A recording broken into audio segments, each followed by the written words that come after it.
Hold on. Go live and play intro. No, we're live. We're You're live. live. Subscribe. Do y'all subscribe? Subscribe. There we go, Joe. Hit it. Ding dong, people. Welcome to the chat.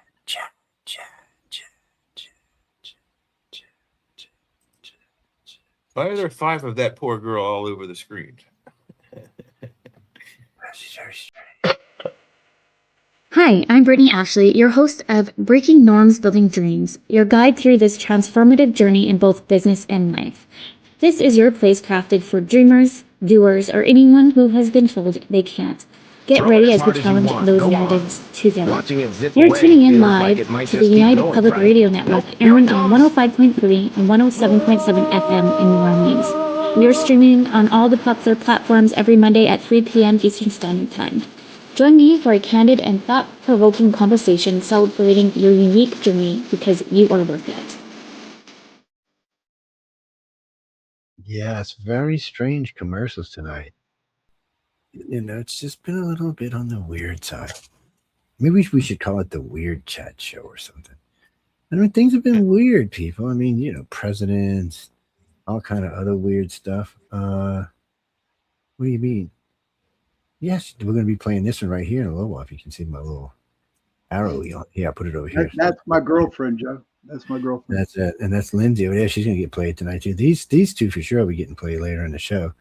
No wonder poor Kamala can't keep herself contained. Sean dumped her. That's right, man. Things are rough, people. No, we still got a couple more promos, and then we'll be back and we'll be live. We're just in and out, you know. Played a very lovely song there for y'all. You'll hear Hallelujah. She's a great voice on her. Oh my God! I've heard her sing some other stuff. She's pretty good. It's just nice to see talented people out there doing talented things. That's what I was spending with before this show. I was spending time with some very talented artists. So it's just nice to see things other than let's blow some shit up, which later on we'll actually be talking about. Let's blow some shit up later on in the show. So just to give you a little heads up on that. Doomsday Jay, you're in, man. Yeah, so you know, Jay, we got to have topic matter for Jay. That's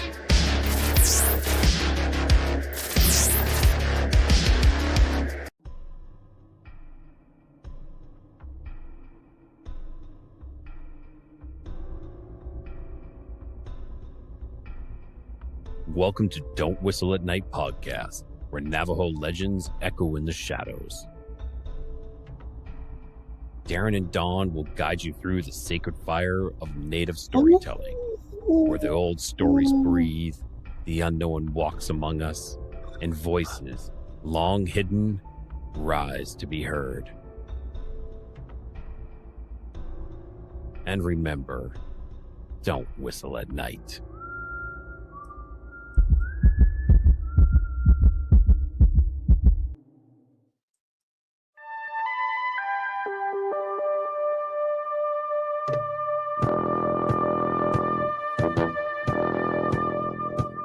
Tune in to UFO Undercover, Wednesdays at 8 p.m. Eastern, with your host, Joe Montaldo, right here on the Paranormal Radio Network.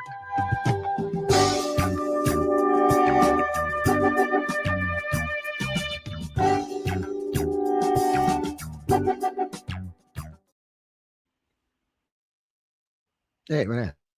The night has come, it's cold and losing my control. Your light is gone, and lonely darkness fill my soul. I wish that you could save me from my isolation. It's way too complicated. Let's stop this conversation. Let's stop this conversation. We got no relation.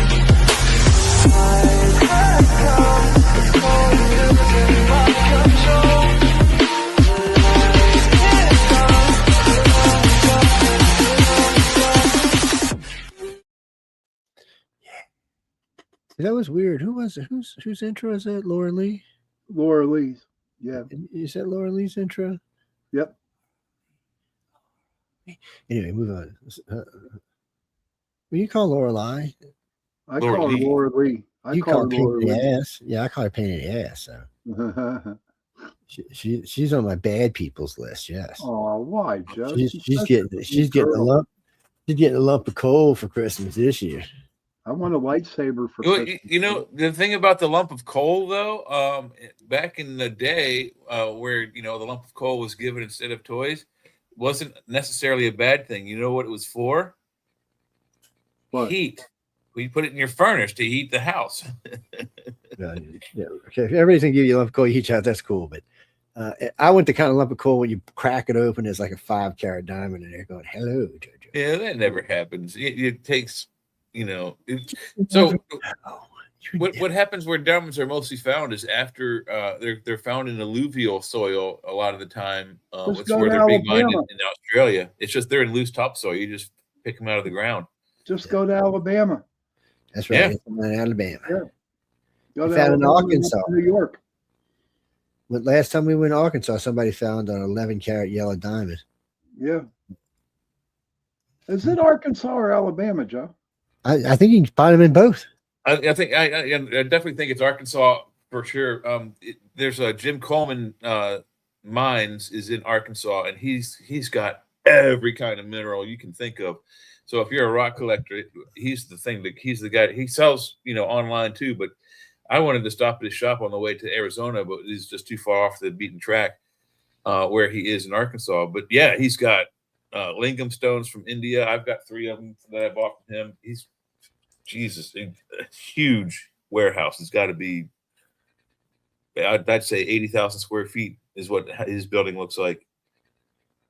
What's the dude's name? Jim Coleman.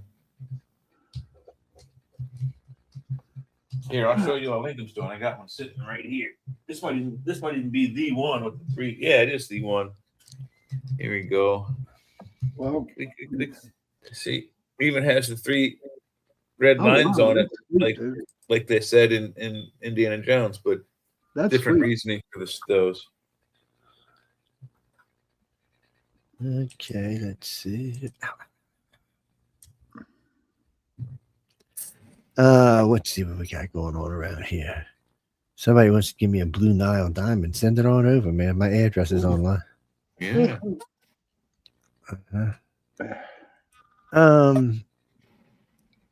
Hold on, let me look. I was looking for that. Give me a second, I'll tell you. Which do you worth? Let's see. Ooh, look at that pretty diamond. No, you don't find diamonds that look like that in the rough. Somebody sent me a picture. Look at this diamond they found. No, you don't find that in the rough, baby. That's a cut stone there. Let's see. For instance, the crater of Diamond State Park, 5-carat diamond was found there, estimated at $15,000 in value. Wow, nice. You don't have to really dig that deep to get them, man. They're like right on top. Yeah, a lot of them are. Yeah. Well, when you get down, up, depends what you're looking for. I want to go to Montana. I'm going to get to Montana, and I want to go for their minerals up there, man. They're beautiful up there. Well, Arkansas is full of minerals. Everything you can think of is in that damn state. I mean, people have quartz crystals the size of football, actually the size of like 4 or 5 footballs, just sitting out in their yard, lining their whole fence. Stuff that would down here would be selling for $1,500. They got it's like trash to them. It's ridiculous. Wow. They got places off the side of the road where there's just stones everywhere. Tables and tables and tables, indoor, outdoor, you name it, they got it.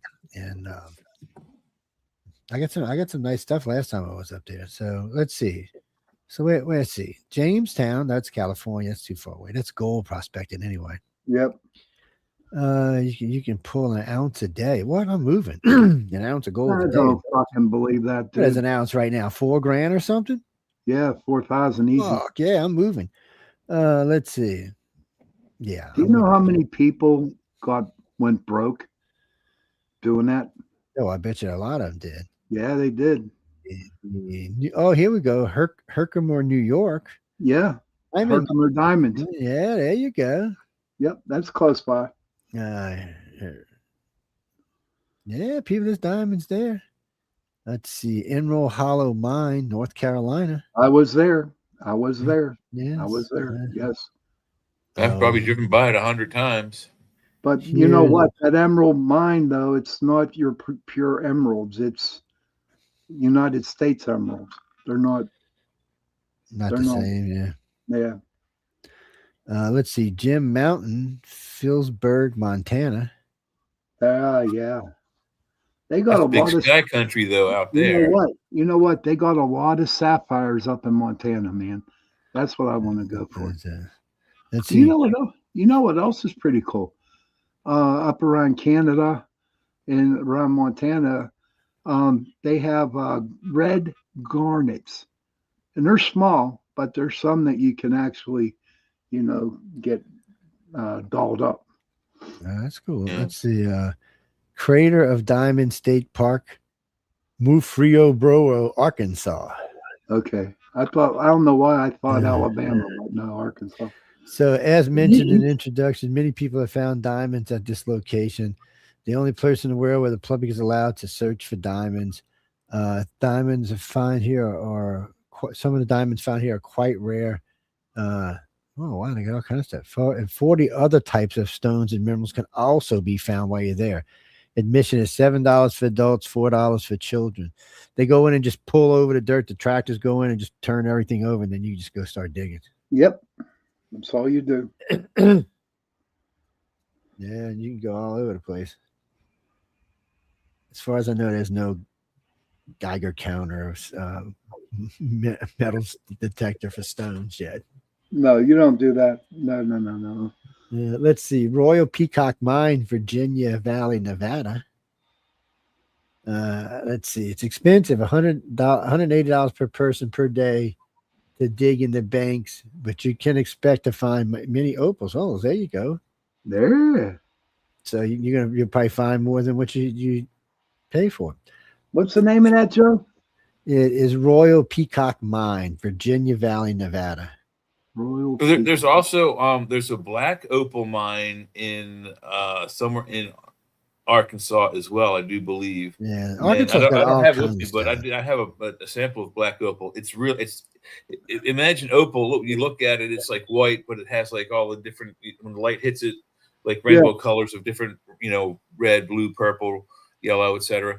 It's just like that, except for it's black and it has like, bright, and it looks like the Northern Lights almost. It's got green and purple and red, and it's just it's fantastically gorgeous. So that's my new birthstone, because opal is the birthstone of October. So I've chosen black opal as my favorite stone. Yeah, Linda It's has gorgeous. lots of opals over the years. I've gotten quite a few.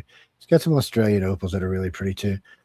Cherokee Ruby Mine, Franklin, North Carolina. I've been there, buddy. And they said they even give you chairs to sit on for your old ass. Yeah, they do. That's I've kind of been nice. I love North Carolina because they have so many gold mines, gold camps, mineral it's all over down in North Carolina. There's like 7 or 8 of them. So some 16-year-old kid was out fishing with his dad, and he kept seeing this orange spot. It was like foaming, and he didn't know what the hell it was. And it was like a dip, it was like, it looked like at one time there was a big rock there that must have been pushed out the creek, right? So he got in there and started scooping it out.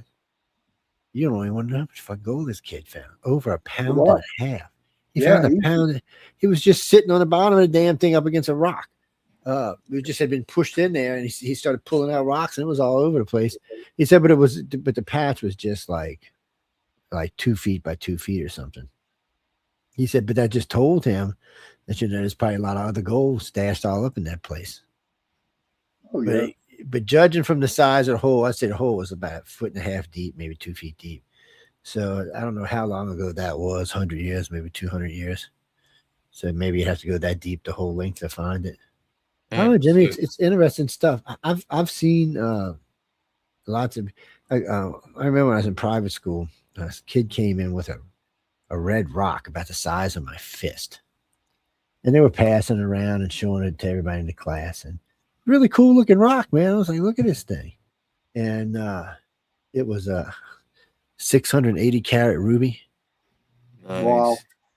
Dug it out of a mine on one of those trips. It was where they gave you the buckets and you went through the buckets. Yeah, yeah, you It sent it looked- through the dirt sifter. Yeah, on the Yeah, screen is a black opal. It's just Yeah, it's in they're a ring, pretty. but look at the colors in it. Oh, they're pretty opals. They really are pretty opals. Black opals are gorgeous. Yeah, there's a couple places you can get them to. It's Costs you an arm and a leg, though. well, not really, not It as much does. as They are expensive, Joe. not like other No, stones. that ring I just showed you was $120. That's not too Yeah. bad for your honey. Opal, because opal is deceptive. It doesn't have to be real thick to be real pretty. It just has to be kind of big on the surface. And you know, like, Australian opal is a little more expensive, and especially that deep blue. Bless you, baby. Thank you. Especially that deep blue opal they have. That's a little more expensive. But Linda's got every freaking kind there is. Hey, Jay, I just sent you a picture, buddy. Hold on. From the poor man's opal to the rich man's opal. Yeah, Jesse. See what you Where got you at? here. Jay, I just Mhm. sent you a picture. Put it up, please. You said you're something about you're pregnant, Jay. Oh, she's pretty. What's her name? What are you talking about? Okay, right. Put it up. I am. Hang on a second, man. These things take time. Yeah, he's doing something, man. Gee, man. There. There we go. There you go. Let's see if I can make that bigger. What is that? Flakes out of a paint or something? That's gold, buddy. That's all my hard work. Oh yeah, look at that. It's pyrite. No, Iron it ain't. pyrite. You got a No, whole it bunch ain't. of it. It looks like the real thing. How much you get out of there? About an ounce? No, maybe half an ounce.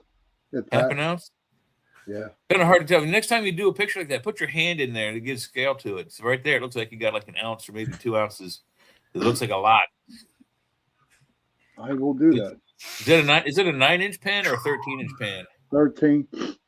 Yeah. See, that's what my mind is seeing. 13-inch pan, and then all that gold in there. My gold fever tells me that's an ounce and a half right there. I could dug a lot of shit after. I dug a lot of creeks after that. Seriously, man. Oh, like they say, you get wet when you go gold prospecting. You get wet. Yeah, you got to find the right place then. And I've seen that same prospecting bowl on Amazon. You can get it in like kits for like $50-$60 up to $100, and it comes with other. They have like two Yeah. different sized bowls, and they have a sifter and all kinds of different Oh yeah. prospect things. One day I should take a picture of all my equipment and send it to you. Yeah, I tell you what, it's like you spend a lot of money doing it. It's not cheap. But you know what they used to do back in the 1800s? What they would do was they would throw out like lamb or goat fur, and then run the gold down. Run it down through the fur, and what it would do would catch the gold in the fur. And let me tell you this too. Where do you think the original gold rush started? wasn't it? Was it Grover's? No, that's Grover's Mill. Is what you call Sutter's Mill? It was Sutter's Mill, wasn't it? What state? It's California or Nevada. No. You know what? North Carolina, buddy. Sutter's Mill is in North Carolina. No. North Carolina was where the gold rush started. Oh, I thought they started it No, it was Sutter's Mill. it was It would- originally, since we- originally started in North Carolina. Well, that and would then make moved sense. Out west. Yeah, because we North Carolina had been around for a while. We had just starting to go out to California. That makes sense. I was thinking when they were crossing, what did they find in Louisiana? Fucking giant mosquitoes that would carry them off and drop them to the alligators at night. There was no reason to come down the state back then, Lord, except for the gambling and the naked women. There wasn't no reason to be down here. When you said that's a good enough reason, Jimmy, shame on you. I know you married, man. You better watch that. Uh-huh. Yeah, it's well, no, Mike. There's lots of places to go in the country. Just there's a lot. I mean, Arkansas. My oldest stepdaughter used to go up there all the time with the boys. They went to all kind of places and they got crystals, they got stones, they got all kind of shit. And then on top of that, they give you free mineral water. So if you bring your own containers, all the parks have mineral water. And what's great about the parks is they'll have like 10 streams come into one area, and each one of the slots will be marked with what the minerals are in the water. So at one shot, you can get 10 different types of mineral water. Take it home, mix and match, see what you like. You can just drink it right there if you want. Well, none of it's harmful. They wouldn't let you bottle it, doofus. Go down here, they would charge you for that. Yeah, it'd be like $1 charge for each one. Yeah. Yeah. No, Arkansas, they don't. Arkansas got some really beautiful parks. You got some really beautiful parks way up in the top of the hills, too. But there are a lot of places to go stone hounding and up there. Yeah. What do you mean in the south? You mean in the deep south where I live? There's no rocks down here. We live on the top of a mud bed. You live in Alligator Town. It's just the only thing you're gonna find down here maybe some fossils. Oh yeah, gas and natural gas stuff like that. You know what? Liquid gold, baby. What's tough? Prospecting gold in Georgia, Alabama, and Arkansas. It's all clay. It's all red clay.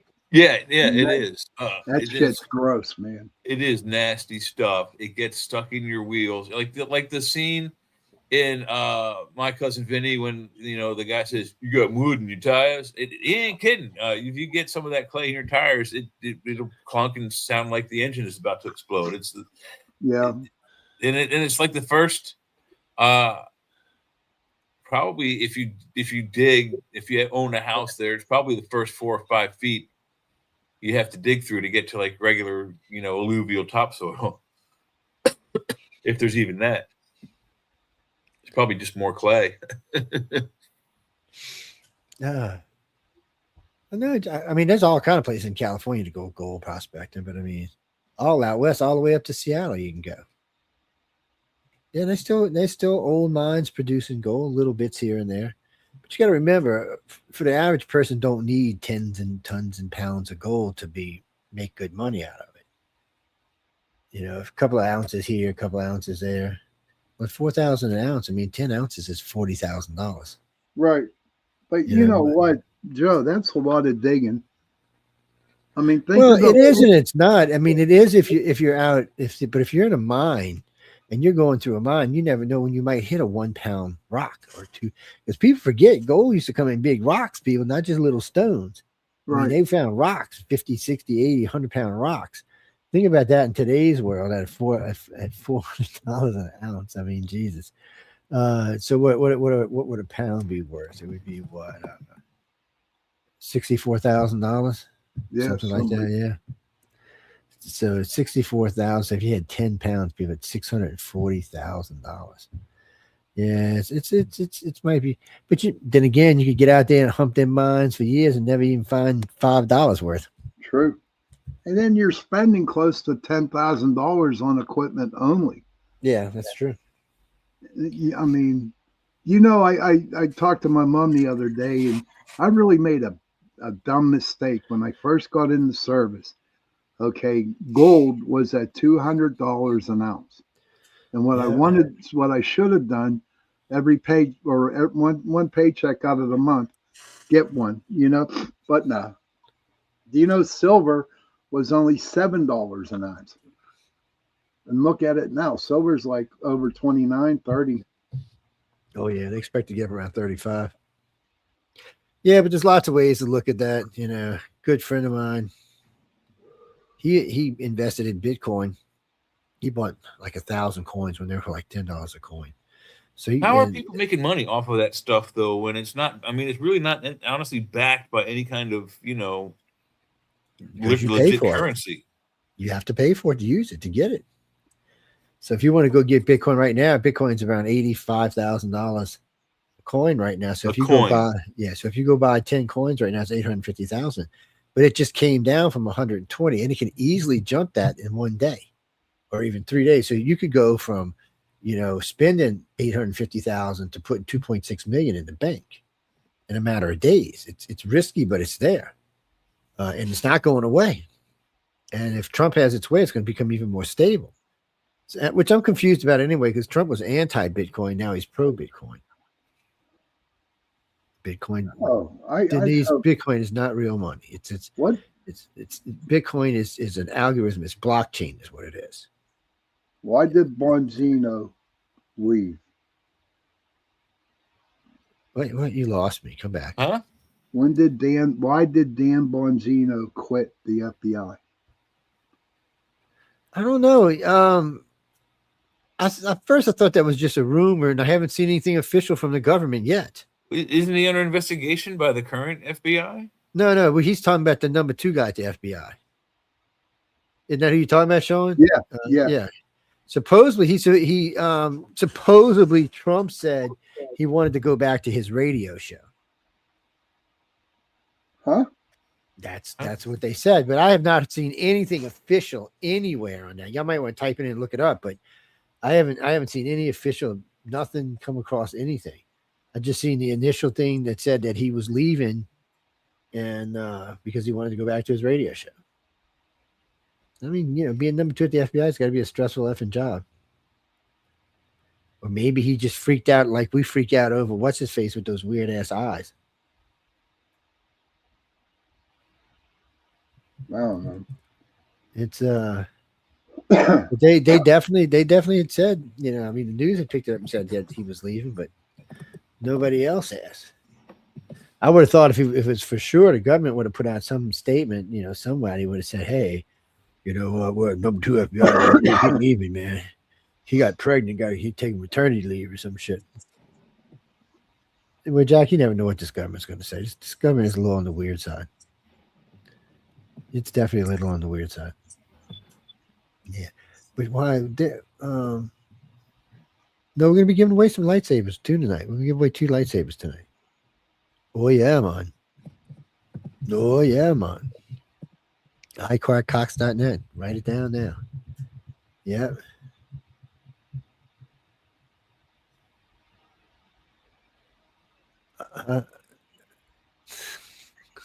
I'll even tell you one of the questions ahead of time. Who was the second man to step on the moon? I have to look that up because I don't know. And for $50, got people, I will give you the answer. So that's a question I'll give out later in the show. I'll show you which lightsaber it's going to be and what email it's going to be. So y'all just go ahead. You can start sending it in there. Yeah, shame on you, Sean. $50 for the answer. I'll sell it for $25. Who is the second person who walked on the moon? Yes, second person who walked on the moon. I didn't say. See, Jesse, watch, pay attention to the question. Oh my gosh, I never thought that. Oh my goodness. Like I said, everybody, $50. Put it in my Venom con, and I will give you the answer. Like everybody else did, right? It's okay. Well, y'all just write it in there later on in the show. Sometime after a while, I'll show you what lightsaber it is, and we'll announce whoever won it. Yes. Oh, yeah, I like giving away the lightsabers. I ain't giving away no books today because I'm too lazy to go look and see what I got. But no, I got books. I just don't know what they are or where they're at. Or I should say I just don't know what they are because I can see where they're at. I know we're giving away one Obi-Wan. I don't know if it's his one as a knight or if it is when he's a master. We'll have to wait and see.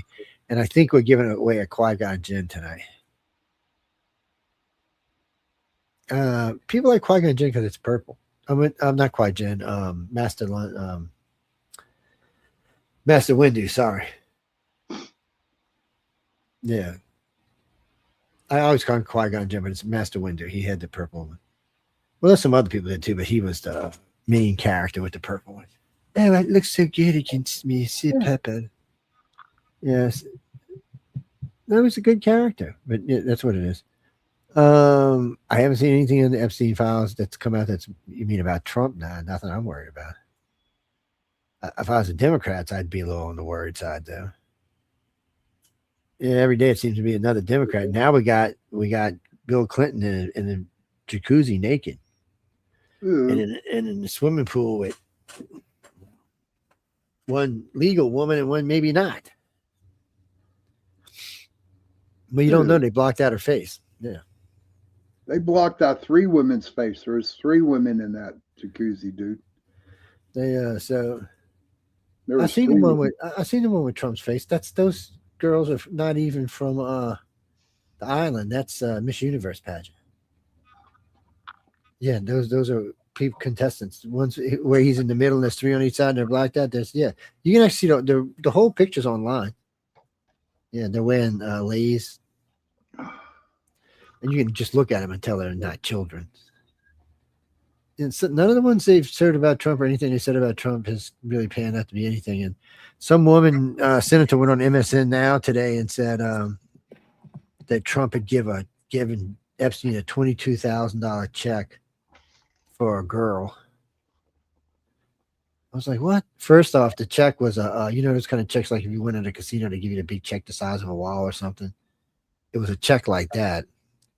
So, and this was put out in September, so nobody's even knowing why she brought this up other than to try to make some bullshit controversy.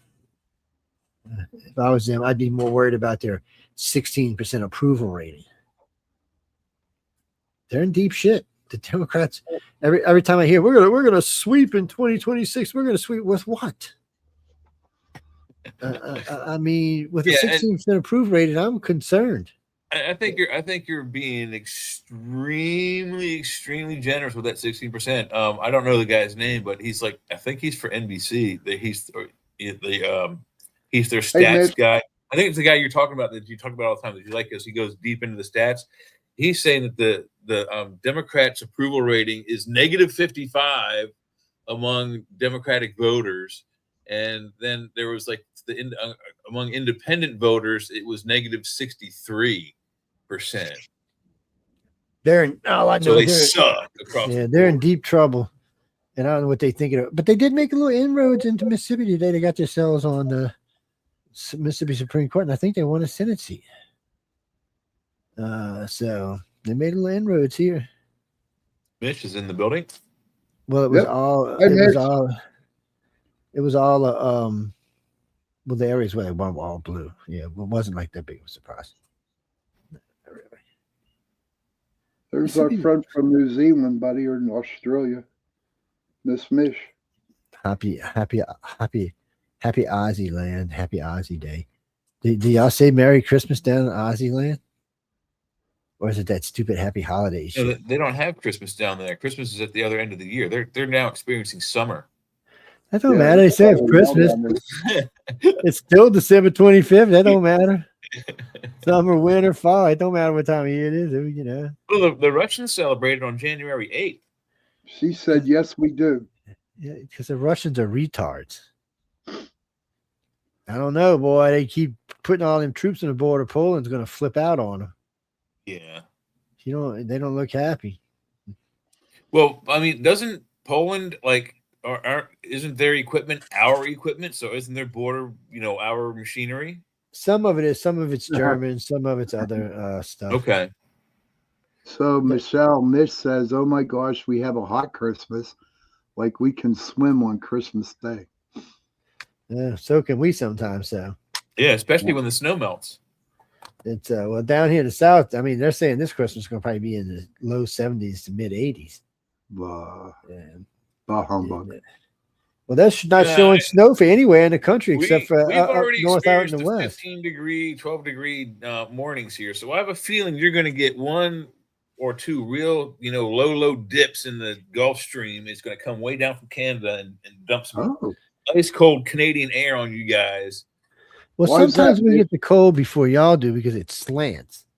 Yeah, tilt, and sometimes we don't. It's really well. Weird You're also below the mountains. That when it comes over towards us on mine and Sean's side of Pennsylvania, it's going across the mountains. It's going across the Himalayas. It's going across the Appalachians, the Blue Ridge, the Catahtons, the Catskills. It's going over like 5 or 6 mountain ranges. By the time it gets to us, it's all broken up anyway. So we may or may not get the severe part of it.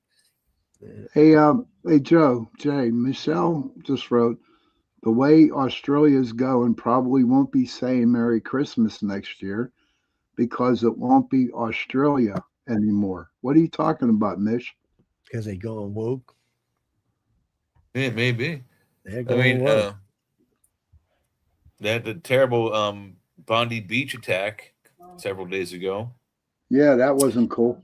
No, and then there was another attack was thwarted. I think they had arrested this week, a few days ago, another 11 Muslim-minded people who are about to go into the Bondi Beach area with assault rifles. Well, not assault rifles, but with rifles, guns, to cause more mayhem.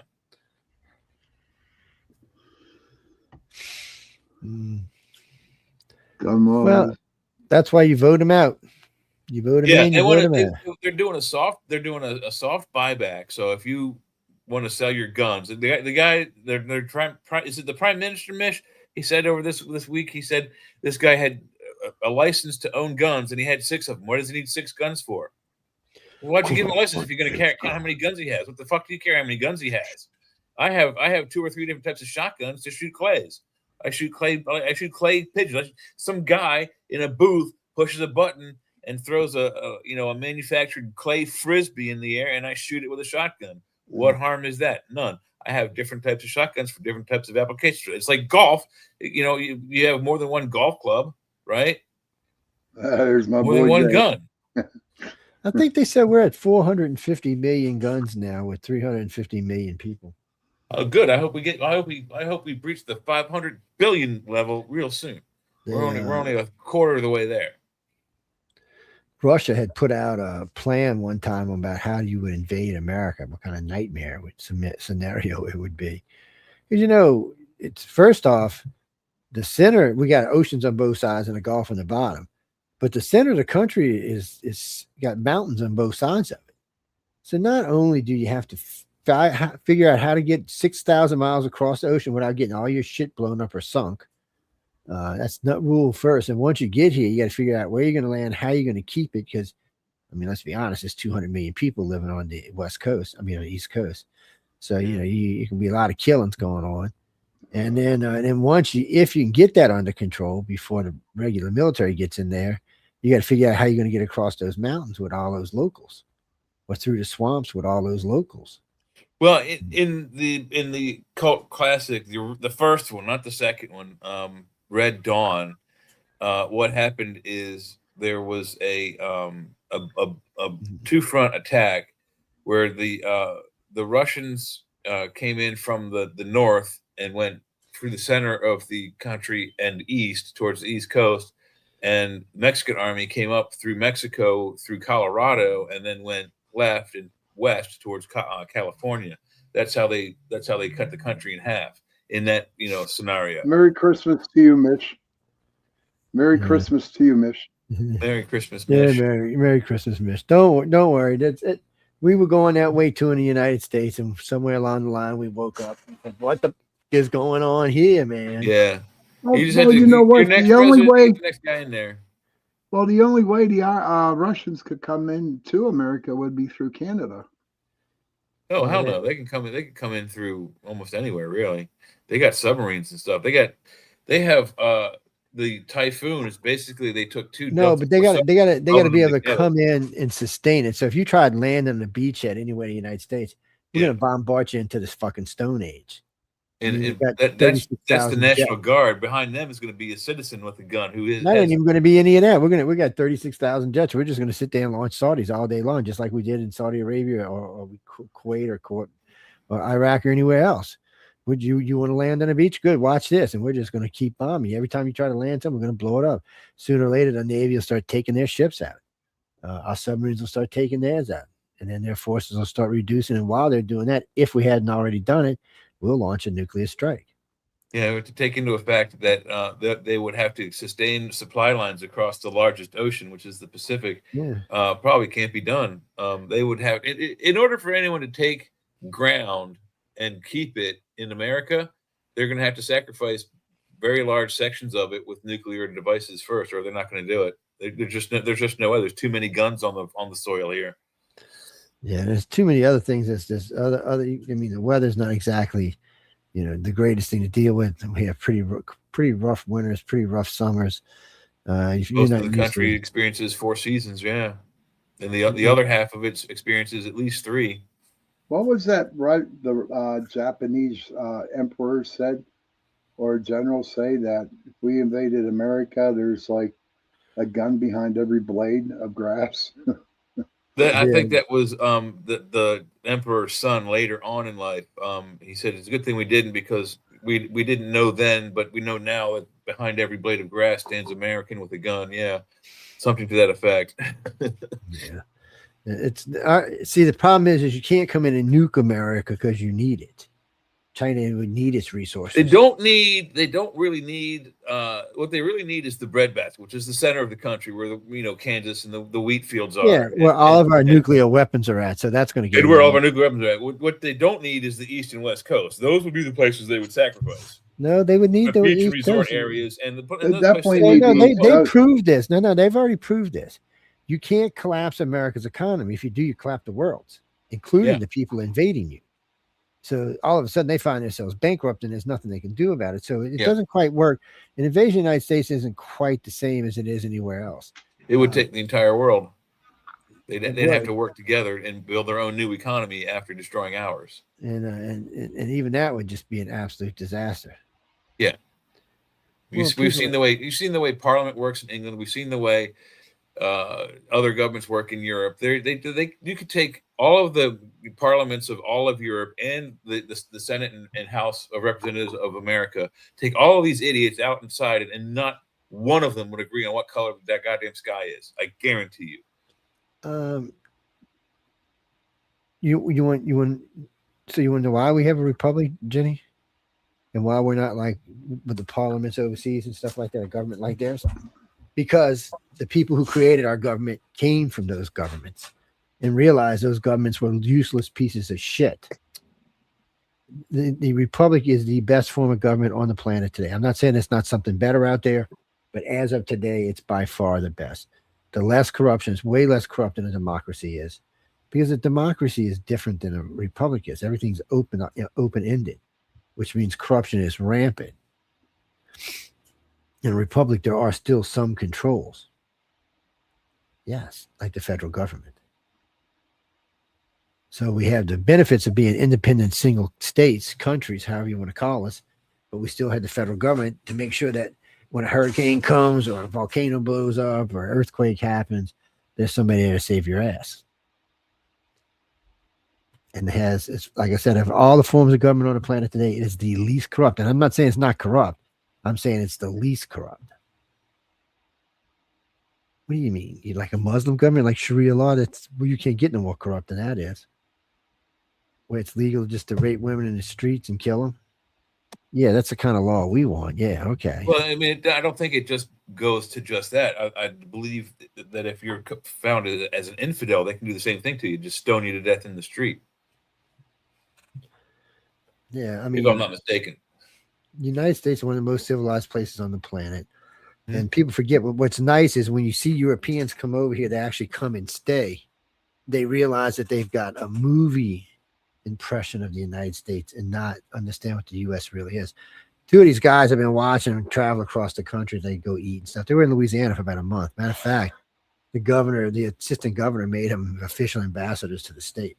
But they're funny. They're funny. They're from England.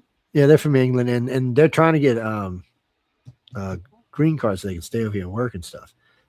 So they really like it. But like they said, he said the time it takes to drive in most states, you can cross 3 countries. He said time it takes to go across Texas. He said you could cross from England all the way down to the bottom of Italy. And be in Texas is huge. Texas is a 19-hour drive from Las Cruces, New Mexico, where you enter the state, to I don't know the destination in Louisiana, but it's 19 hours across, I think, I-10 across the top. You go through Dallas. Yeah, 19-hour I've drive. driven it many times, and Me it's not one too. of my favorite drives. No, I did it once. It's well, if you drive it up on an angle, it takes you about from here to Roswell 16 hours. If you drive it straight across top of 20, it's about 19 hours. It's wider up there. It's also wider in a certain part at the bottom too. You got to be careful. Texas is a weird state the way it's shaped. Yeah, Roswell, New Mexico. I've been there a few times. Yeah. Every now and then I go to one of the 4th of July. Yeah, I haven't gone in a couple of years now. Well, it's not. It's become more of a festival thing than a research thing. Yeah. Teacher, teacher.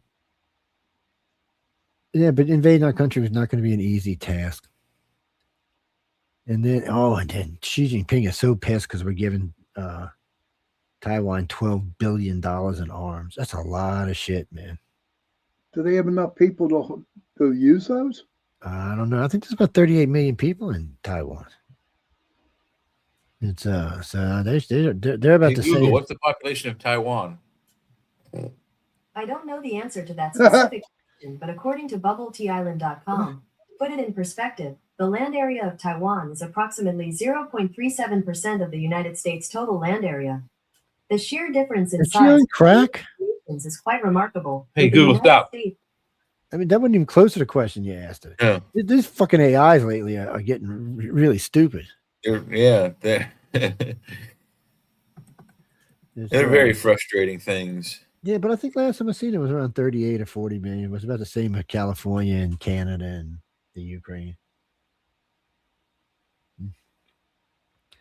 Actually, Janine, Elon Musk will be one of the richest countries in the world soon.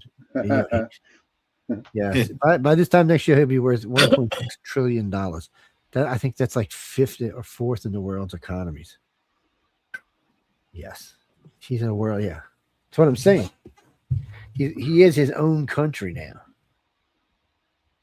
And if he gets to that rock in space before anybody else does, he will be his own world. Because he'll have more. His family will have more money than they could ever possibly spend in 100 lifetimes. Hey, dude, we on a break now? Coming up?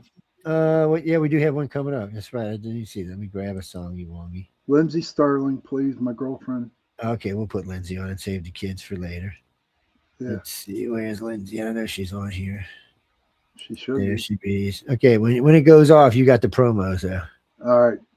Okay, so let's put this on. Oh, Happy Farmland. Look how cute. Some of these commercials just crack me up. Okay, Huh. go yonder here. Pop Lindsay up and yonder like so. Take my ugly self off like so. Here we go, ladies and gentlemen. We'll see y'all in 6, 7, 8 minutes. Oh, wait, what the hell happened? Where'd it go? I don't know. I don't know, Ooh. buddy. You clicked something. Wow, that was Welcome to Fat yeah. Finger Tuesday. Oops. that was a bit on the queer Clickety side, clack. I guess we'll say. Queer side. It's yeah, on the queer side, I know what the queer word is.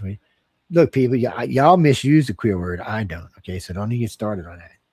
I'm not the one that turned it into some sadistic, nasty thing. Means strange or unusual. Does not mean gay. Yeah, so y'all Or started trans. that. Right. So don't try to hoof it up on us. We're using the word correctly. Y'all the ones that put negative condensations on. Condensation. Yeah, I know, man. My brain is fried tonight. All right, here we go, guys. Here's some Lindsay. Look how beautiful she is. Wow. Oh, that she kind of smells funny.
Welcome to Paranormal Heart Podcast with host Kat Ward.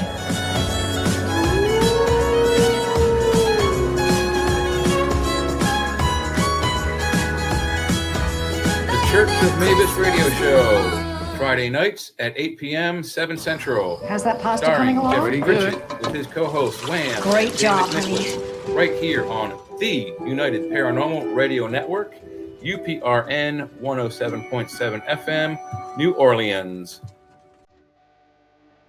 Hi, I'm Brittany Ashley, your host of Breaking Norms Building Dreams, your guide through this transformative journey in both business and life.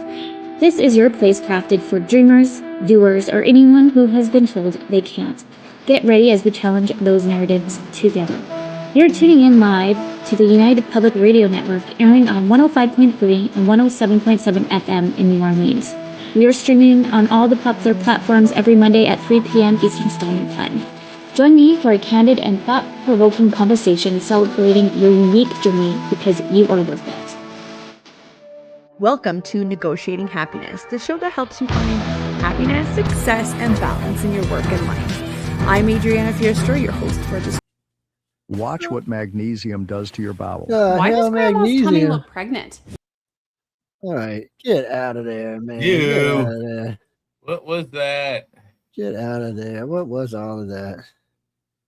Oops. Okay, what happened? Sorry, I got Mesh. lost. Somehow I got lost in the TV line, which I thought that was a key cat. You heard me meowing at the key cat? No, y'all thought that was a key cat, huh? My dogs came running in thinking it's time. It's a key cat. It was a key cat. Sean's got a cat. It was a key cat. It was a key cat. Key cat. That's where you get that cat, girl. We're good. She wants to scare an owl right now, but she don't realize that fucking owl would eat her ass. It's we got a 3-foot owl out there. There's actually a couple of them. They get to hooting early in the morning at each other. You got there about 2 in the morning, it's 1 in the morning, they're hooting all over us.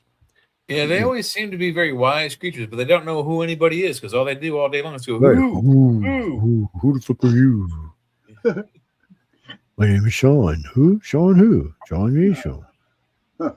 It's I'm the great old owl. What's that, Jesse? Who's the oldest person on the network? It ain't me. It ain't even Sean. He's old, man. He's like fucking like dirt. Yeah. Yeah. I'm 63. But he said 103. What? Jesus, man. We had to retire your ass. No, from the front of youth. I don't know who is the oldest. Michelle's the oldest. How old is she? 71. Yeah, right. She is. She just looks good for her age. Oh, wait. Did I say that out like y'all could tell? Yeah, you did. Yes, you did. Oh, man. She's gonna be mad And I'm again sure for she's hearing realizing. it. I'm sure, man. She don't like when you get No, her I mean, age. no, she's not hearing it. Joe will be hearing it soon as she does hear it. Don't forget. Actually, when Jeffrey's pretty old, but he ain't that old. No, Jeffrey's younger than me. He's like 47 or something like that. Yeah, he's still a babe in the womb skins. Mike would have been the oldest before he got canned. Or No, before me he and Mike are quit. the same age. No, Mike lied about his age. Mike's like 64. Oh, It's Michael Angley and I were both at 59. yes. That's what he said, but he got busted by his girlfriend one night. I said, Mike, you lie like a dog, man. You mean over the years you're talking about? Oh man, God, way more. I've met at least 150 hosts over the years that are come and gone on the network. Over 100 shows. I mean, we have 35 right now, I think, with That's a lot syndicated of and shows, everything. man. That's a lot of shows. Yeah, well, we're gonna double that probably this coming year, but Where the hell are you oh going to no, I'm only bringing on sexy women this time. That's it. Hmm. Yeah, all the women are set. You know what? Thinking about it, all the shows that we have on this platform, the majority of them are ran by women. Yeah. That's what I'm And saying. the other We'll get rid majority of- are run by 3 Seans. That's right. We're gonna get rid of all the old ugly guys and bring in all Yeah. cute girls. Yeah, no longer the network of Sean. Hey Sally, you need a job, Sally? Hey, Sal. Hey, girl. What's up? It's Sally, good to see you, hon. Merry Christmas, Sally. no. Sometime this coming year, I've already talked with about 10 shows for United Public Radio. And then when time comes, I'll get with Michelle and we'll decide what paranormal, because there'll be some shifting, there'll be some open spots that some of the older shows might get a shot at if the boss lady thinks they can handle them. Because like this show slot, well, this one will probably stay on both networks, but like News on the Flip Side will switch strictly to United Public. And so that's a 9 to 1 a.m. slot for paranormal. That's a phenomenal slot. So yeah, that's definitely. Where would my show go, Joe? You would stay where you are, UFO Paranormal Radio Network. Oh, cool. It's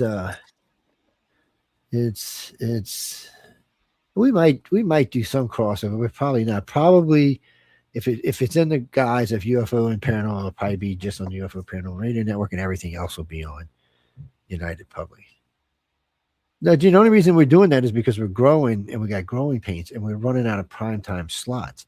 So the only other choice we have is to compete against ourselves. So we could just do channels. So in other words, it'll be UPR on Talk Radio. That'll be the host name. And then United Public will just be a channel, just like UFO Paranormal will be a channel on the network. Or whatever you like listening to. We might even put a music channel, but we'll see. One thing at a time. Regardless, I guarantee there'll be at least a new 10 or 15 shows on the network this coming year. Where they're going, how they're going to be there, that's yet to be seen, but they'll definitely be there. Yeah. We do have the capacity to do late night shows, but late night shows. Oh, no. Okay. Late night shows are fine. There's a lot of things you can get away with. We were talking after midnight. There's a lot of things you can get away with between midnight and 5 a.m. Yeah. Especially on the internet. The SEC is closed at that point. They don't care what you say. But especially on the internet, because any shows after that won't be on the AM, FM side or on. Well, they can be on Roku television because they don't care. But the thing about it is it'll have to be done in such a way that the boss lady won't mind. That's her job, not mine. Sally says, I'm finding it hard to keep up with all the shows I love. Yeah. And Mish says, I don't like change. But it'll be a good change because what'll happen is all the shows that are very cool and interesting will be on one channel, and all the shows that have all of us on it will be on the other. Yeah, all the badass shows will be on the other side. I'll be on both sides, so I don't care. Jay will be on both sides. Sean will actually be on both sides because he hosts with this show. So yeah. So some of the hosts will be crossover hosts and will be hosting on both sides. All the sexy ones will be cross-hosted. All the scary ones. Don't forget, Sean is debuting his barber pole dance show on Friday nights after the New Year. So yes, I am. Jean, her Outer Realm shows would probably be on UFO Paranormal Radio, but beyond the Outer Realm, would probably be on both channels. Well, you know what? Think about it. I could be on both channels, Joe, because I don't always talk about paranormal. Yes, but people don't know that. Yeah, but sometimes it's not paranormal. Sometimes it's see with the Outer Realm. When Michelle names the show the Outer Realm, we're going to use her as an example. So the Outer Realm, what you're going to be talking about, the Outer Realm. So that's where you're going. But when you say beyond the Outer Realm, that's anything. That can be anything beyond the realm. So when you say the Outer Realm, it keeps her pretty much in the paranormal area. But when she says beyond that, that gives her the license to move beyond that and talk about other things. So that show can be a crossover. But see, yours says Into the Night. Unless you change, I don't know how you'd have to change it. Because Into the Night technically could get away with being on both channels, but you'd have to change your format somewhat to add in things like that would be like physically Into the Night, things that go on and stuff like that. So in other words, you could still do the paranormal, but you could do it that way. Or since you have two, Sean, you could do like a whole food porn segment and be like, Into the Night, how to eat Into the Night with Sean Kelly. Here's some food porn. So what you could do really, since you've got two slots, you got two shows. You could just keep the one show as Into the Night, all paranormal stuff, and then have another show, Into the Night, the real world. It's a good one, Mish. Into the Night with the lights on. Or Into the Night, the lights on. Any of that would work. That would allow you to cross over and talk about topics other than paranormal stuff. Cool. Because really, truly, that's what the United Public side is going to be for. Is really to just, it's for a couple reasons. But we need a growing room. Number one. Number two, we like certain guests that are not going to come on anything UFO or paranormal related. They're going to be like, no way. But they will come on United Public Radio or News and the Flip Side or even the chat, because those they're not pigeonholed shows. Like the artists show, we have our artist quill and all that. Author's quill, and then And the author's quill will only be on United Public. It won't be on UFO. So that's a slot that'll be open there as well. So it's Writers of the Future. Look at that. Into the night on the other side of the world where it's daytime. I like that. Yes. Where them poor Australians have to live. Yeah, I make these paintings, Mish, sometimes where it's like a sunset, but I'll call it sunset at dusk, or I'll call it, sunrise at dusk or sunset at dawn, things of that nature. Messes with people's minds. What the hell? What to do in Australia? Nighttime. Well, if you listen to the old guy in the Road Warrior 2, the only thing that there really is to do in Australia after whatever happened in Mad Max movies is there's nothing to do but breed. Yeah, lots of children, so they can make things to do later on. I want to go see a kangaroo fight another kangaroo. That's what I want to do. Yeah, that's illegal in Australia, by the way, sir. Is it really? Yes, it is. It probably is now. Yeah, it used to not be. Yeah, it's an endangered species for one, I think. Seriously? They're like rats, Jay. They're like rats down there. They just overpopulate. They're like deer for us. I understand that. Yeah, that doesn't make them any less of a nuisance, but I do believe kangaroo fighting is still illegal in Australia. Yeah, I remember hearing something about. What? Why do I keep hearing something clicking? I hear it clicking too, Joe. It's something weird clicking. I don't know what that is. I don't hear anything.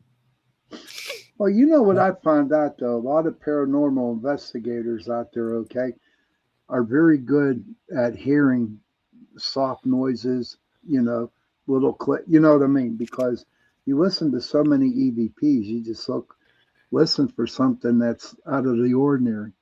So I hear the clicks, Jay. I hear them. Mitch says kangaroos fight in the wild. Yeah, but an organized like kangaroo fight where people bet on the outcome of the winner is illegal. I'm pretty sure. Have you all seen the movie trailer for? No, I have not seen the Disclosure movie trailer. It's available on I think Prime, Amazon Prime Video for like $29.99 to rent, or $29.99 to buy, $19.99 to rent, something like that. I haven't looked at it yet, but I'm not 100% enthusiastic about watching it, because I don't think there's any information in it that I haven't already heard, and I don't think there's any new information in it that we're ever going to. I mean, except for some of the ATIP stuff, that's all that's going to be in there that's new, and we've been talking about that for over 12 years now. What is the movie Disclosure about? This director dude did a new one with it might be the same one. I don't know. He was on not Brit Hume, the Fox dude, Sean Hannity, I think. And he did a video with Corbell. Jeremy Corbell. Carvel.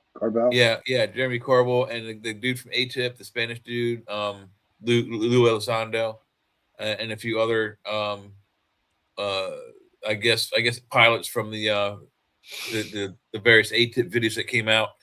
And I'm sure they talked about the congressional thing that was just recent. So it's I'm sure there's nothing in there that's alarming or shocking that we haven't already heard of. I like what Michelle says. There's more than enough kangaroo in Australia. We are the only country that eats our emblem animals. Emu is the other. LOL. I don't eat them. I'm fussy. But Michelle, when I was in the Navy, we pulled into Perth, Australia, and we took on stores, food, and all they gave us was kangaroo meat.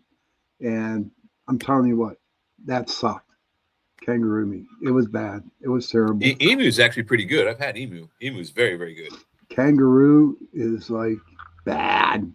Real gristly, man. Real gristly. It's like chicken. No, they. No, Or they. squirrel. No, they. No, they. No, Jay. No. It's more like raccoon, Yes, it's terrible. maybe possum. It's Oh, you know what else they gave us down in Perth, Joe, was goat's milk. They gave us a lot of goat's milk. goat's milk can be all right. It can tear your stomach up too, but it can be all right. You kind of got to get used to it. Well, it depends how it's been, if it's been okay, nice or not. It's I mean, it's those were the days, man. Back then, you were probably getting directly out the goat's butt and being handed to you. Yeah, I don't know. I love Perth, Australia, man. The best thing that ever happened to me down there was I got to hold a koala bear. I did. Koala bears might be tasty. They're endangered down there, dude. You fuck with them, you're in trouble. Yeah. You are in trouble. Mitch says, okay, we had ghosts, but they were meat goats. Again, I'm fussy. A drop bear? I don't know about that. All I know is that kangaroo meat is very gristly. Very Well, McDonald's got in trouble. Mostly. When was it? The late 80s or early 90s? They got in trouble for using both horse and kangaroo meat. McDonald's, Big Mac, those guys. Yeah, horse meat, I don't really see the problem with, but no, not horse meat. But it's not. Horse meat isn't a U.S. approved protein meat in the United States, so it's not sold. It's actually, I think it's actually illegal. But yeah, they were selling kangaroo and horse meat hamburgers. I mean, horse meat was illegal for human consumption, but it wasn't for animal consumption. That's what they used to make dog food out of, was horse meat. And horse meat and glue, actually. That's what they used to make out of. There's glue and dog food. Yeah, Mish, every year in June, the entire continent of Europe, including England, buys horses from Argentina, Venezuela, and South America, specifically for their meat market. It's like a summer thing. So the president's declaring federal holiday from the 24th through the 26th. The 26th is Thursday, right? No, that's Friday. Is it? Well, you see, they're giving it. Well, he's giving the whole week off to him. Who? The president's giving the Fed off the whole week. Oh, yeah, wow. I read about that. They're giving them off all week. Are they getting paid? Yeah, probably so. And they're giving the military, what was it, $1,775 or $17.76. They were going to give them $17.75, but Trump said, "Why don't you just add another buck and make it $17.76?" Yeah. And what about us? We're going to get $2,000 sometime after the first quarter, I think. When's that? Yeah. Like March, or after taxes. File your tax. If you file your taxes, even if you don't owe taxes this year, file your taxes. Even if you don't work, file taxes this year. If you file taxes, you will get a $2,000 check. If you don't file, you don't get it. Check what Mish said. If I had a restaurant and sold horse meat dishes, I'd call the place Giddy Up. I have an idea also up here. I don't know if you have snow down there where you're at, but up here we have snow in Pennsylvania. And so I want to buy a ski mountain and rename the mountain Diddle. So it's Diddle Mountain. Huh? And then on your commercial you go, "Come on down." Oh no, I'm sorry, not Diddle, Daddle. The mountain is called Daddle. Then in your commercial you go, "Come on down and ski daddle." Oh my God. Man, he got enough drugs. Somebody give him some more drugs. He's lacking on drugs. Somebody give him some more drugs. I guarantee you I'm selling tickets. I guarantee you. If I open that ski hill here, I guarantee you I'm selling tickets every day. Guarantee you. Go buy a mountain and find out. There's several around here. I'm trying. I got let's see. There's Seven Springs, Liberty, Round Top, one or two others. Where is That's one thing about Seven Springs. If we don't get snow, they have snow making machines. Yeah, so does Round Top and what you call Liberty. Liberty's right around the corner from me over there in it's not Lancaster. It's like 15 minutes away from me. so y'all all fine with that fake ass snow, huh? It actually it stops you a little bit better than powder. But if you don't know how to ski on ice, you're going off the trail into the woods. You know what? Skiing is for wussies. No, skiing on powder is for wussies, but I skied on both, and I love powder. Powder's a lot of fun. Oh, well, know with me, I'll get one of them fake casts and sit by the fireplace with a sweater on and drink some iced tea unsweetened. That's what I do. I can come in from my day of skiing, and as I walk by, I can like smack you with one of my ski poles, and so you can go ow, ow, ow. So one of the girls has to come by and give you tender love and cares. I never. Okay, Michelle, have a good day. See you, Michelle. All right, where did my holiday drink thing go? I just had it up here a minute ago. Okay. So, Sally, how you been? Haven't seen you for a while, hon. How you been? She's been busy having alien babies. Yeah, Sal, we miss you.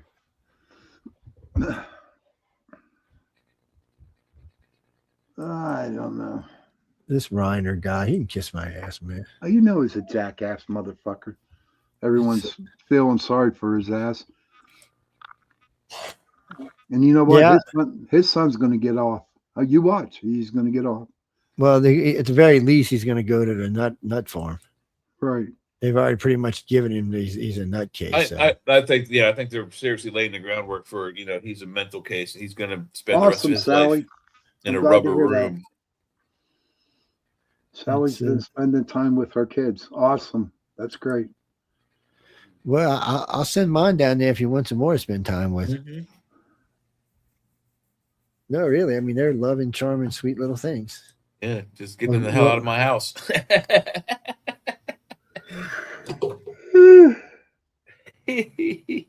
Oh, Joe, what are you guys eating for Christmas, buddy? I don't know, food. No shit, Sherlock. Actually, we got a 25-pound turkey. Wow. It's nice. So actually my youngest stepdaughter's hosting. So but Linda's making the turkey. So the thing about it is I ordered it, last time I ordered one, it was like, I figured, 16 pounds, pretty big, pretty good for the size and group. It's like 8 or 10 people. So I wanted something a little bit bigger. Oh yeah. Well, they come in with a full, almost 10 pounds bigger. Yeah. But it's a great looking turkey. It's a butterball. So it ought to be good. Oh, of course it will be. And she gets the Cajun injector out and just goes hog ass wild with it. I mean, she injects it everywhere. That thing is so juicy when you cut into it. It's all you gotta do is rub butter on top of all over the turkey and underneath. We do that. We do that too, but just Cajun seasoning makes the turkey extra special. See, you just threw me off by eating Cajun seasoning. So we put the butter and all that in, and we put the garlic and onion, put stuff on top of it, and then we stuff it. But I shouldn't say we, she does.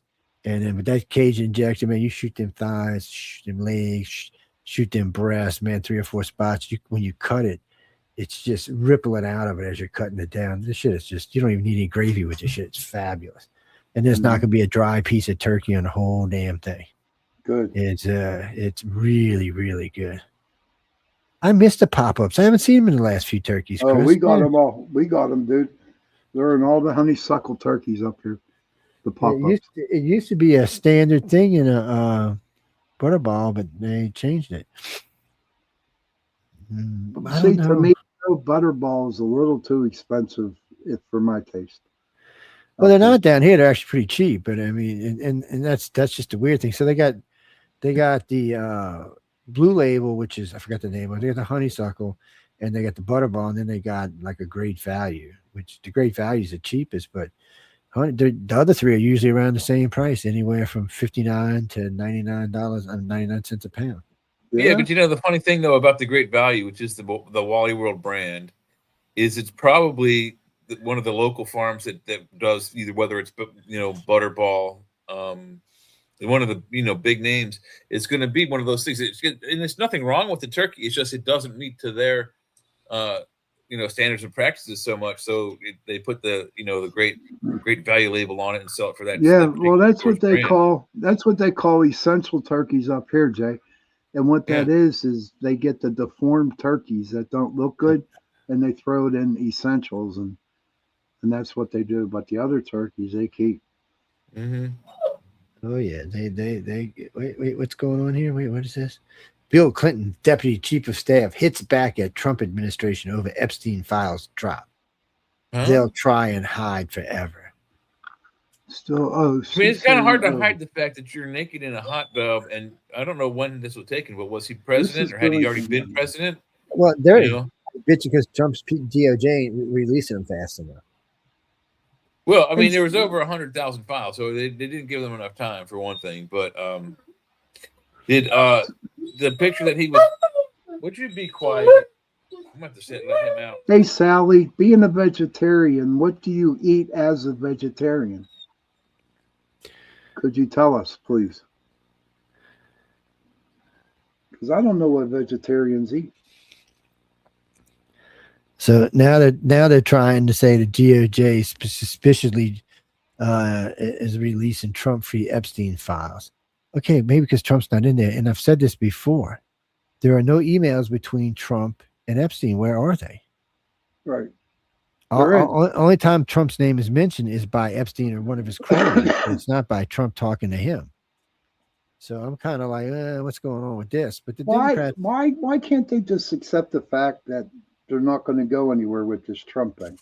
Because they're hoping, because they're dying, and they got to find something to pull them out the fire. Well, they don't even understand. Even if they ruin Trump, it's not going to save their party. It's not going to give them, they might get some seats back in 2016, but I mean, in 2026, but 2028, they're still not going to win the presidency. Look, their party is so crippled. Listen to this, people. They were talking about this on the news again today. When I brought it up last night. 4 Republicans jumped the aisle so that they could vote a little bit more leaning towards the Republican side of the aisle, because it doesn't seem that the Democrats are able to, function or do anything or get anything moving throughout the Congress, which is their damn job. So think about that. 4 Republicans jumped ship, became Republicans, Democrats, so they could vote more Republican on the Democratic side. 4 Democrats went over and jumped on the Republican side? No, 4 Republicans jumped ship and went to the Democrat side so they can vote more leaning towards the middle and bring them to closer to. Okay, but where was that at? That wasn't the House or the Senate. It was Senate, yeah. No, it would gain control of the Senate. Oh, well, then it had been House then. I think it would have gained control of the House. I'm pretty sure that they would have gained control. I haven't seen that anywhere, but if I remember the numbers correctly, that would give them whatever chamber it was, would give them control of the chamber, because there's only 53 votes in the Senate. That's all they got. So there's only a 3 vote give me there. And I think there's only a 3 or 4 vote give me in the House. It's not a lot. It's really, really, really, really tight. And with Marjorie Greene leaving in January, it's going to even be more tight. Oh, I shouldn't say it quite like that, but it's going to be. Okay, here we go. 3 days ago, this is from NPR. You want to trust it? Oh, there you go. 4 Republican House members voted with Democrats to force a vote on an extension to the AC. Okay, that's NPR. Come on. Well, no, that's okay. They see. I thought Jay meant the way they worded it. Yeah, I'm sorry. The way I thought he meant they jumped parties to join the Democrats. No, they just joined. They just joined us. They voted. Yeah. Once you read the article, then it becomes more clear. But that statement right there: 4 Republican congressmen joined Democrats to force vote. Wow, that sounds like they jumped party lines. Yes, that's NPR for you. I don't believe a damn thing they say. Oh, NPR. It shouldn't believe any polls they have. That's for sure. Because they spell it POLE. Ooh, who's this little young thing that Bill's with. What? He didn't Thank you have for that. sharing that, Sally. Yeah. Thank you for sharing that. Look at Bill. Yeah, okay, Bill. Okay, another shot of the pool from a different angle. Do they have their faces blackened out, or Of course they do. Bill's in the jacuzzi with this person. Oh, Bill, you're guilty, my friend. There's Bill with Michael Jackson getting a blowjob. No, there isn't. Yeah, look at right there, man. Whoa, I don't want to see that no more. That's scary looking. why do you want to look at something like that for, Joe? Come I on know, now. that's what I'm You're saying. scaring me. You're scaring Yeah, me. I don't want to see nothing like that. That's why I'm getting off my screen. Mike Rayner. Okay, we don't care about you either. No, but I mean the amount of crap. So, and when there is nothing coming out from him about Trump, they're all like, "Well, where's it at? It's got to be more about Trump." No, it doesn't actually. Yeah, well, I mean, why? You know, why does there have to be more on Trump in those files? Because they need there to be something, because that's the only thing that's going to save them. No, because they're grasping for straws. But they don't understand their policies haven't changed. Even if they find something with Trump, they're going to have to go after Clinton, and it'll just be a mess. It'll be just as bad on both sides, because you're not going to go after Trump without going after Bill. You can bet your ass on that. So, and there's no pictures of Trump in jacuzzis naked with a girl in a jacuzzi with him. Matter of fact, so far the pictures they've done have been kind of fake pictures, like the Miss Universe picture and the Virginia picture and her friend. All that's already been discussed, and we already know what that is, but yet they still had to put it out blacked out like it was something. Even the media now is kind of, anytime MSNBC, or I'm sorry, MS Now stops to ask a Democrat a question, you know things have changed. Because that woman was going on and on and on about, oh yeah, that $22,000, that big check. It was a big check for $22,000. It was for the purchase of a girl. That's what she was saying. And the host stopped the show and it had it checked. And he said, well, we know Trump gave a check, but it wasn't a big one of them like Hollywood movie checks, one of them big checks, you know, like you get at the casino when you win. I was just about to say, I mean, anyone who's all hyped up about, spilling the beans for $22,000, it means they're so hard up for cash. They'll say whatever they want to whomever they want. But they were saying big check, referring to the money amount, but that's not what the article was saying. The article was referring to the size of the physical size of the check was a large check, like one of the ones you get. Sally, I need to ask you this question. Why Sally. do you think he's obviously a sexual predator? Why do you say that? Why do you think that? No. I want to know why, Sally, you said that he's a sexual predator. Yeah, I mean, believe me, we've been looking. I mean, do you have proof? Do you have proof that he is? That's what I here's the want to thing. know. If you look at the media, the proof is there. You don't see Trump leaning in. He actually weird when he gets too close to women, especially on stage, and particularly recently. Turn my camera on. He doesn't really give them a hug. He pats them on the shoulder and he'll lean in like this and let them kiss him on the cheek, and that's it. He does as close as he likes. Grab them by the pussy comment? Oh well, I've said that major probably way taken out. First of all, it's taken out of context for one thing. Number two is all guys talking. It's locker room talk. Any one of the three of us would have said the same goddamn thing in the same exact. Well, first off, I know a lot of women, and I know women talk, dick talk and ass talk. I can't even tell you how many times I've heard ladies that I know, sweet, nice ladies, married ladies. Oh, God, way worse than locker room talk. I'd like to just grab hold of his ass. Like, girl, calm your ass down. And she's like, no, I wonder what else he's got. I'm like, Jesus. I got a lot of women in my family, and you'd be surprised. And they're all very educated, very well-minded, kind of even prudish. But from time to time, they will haul off and say something like that. And I'm not going to say I'm innocent. I'm sorry, Sally. I like you.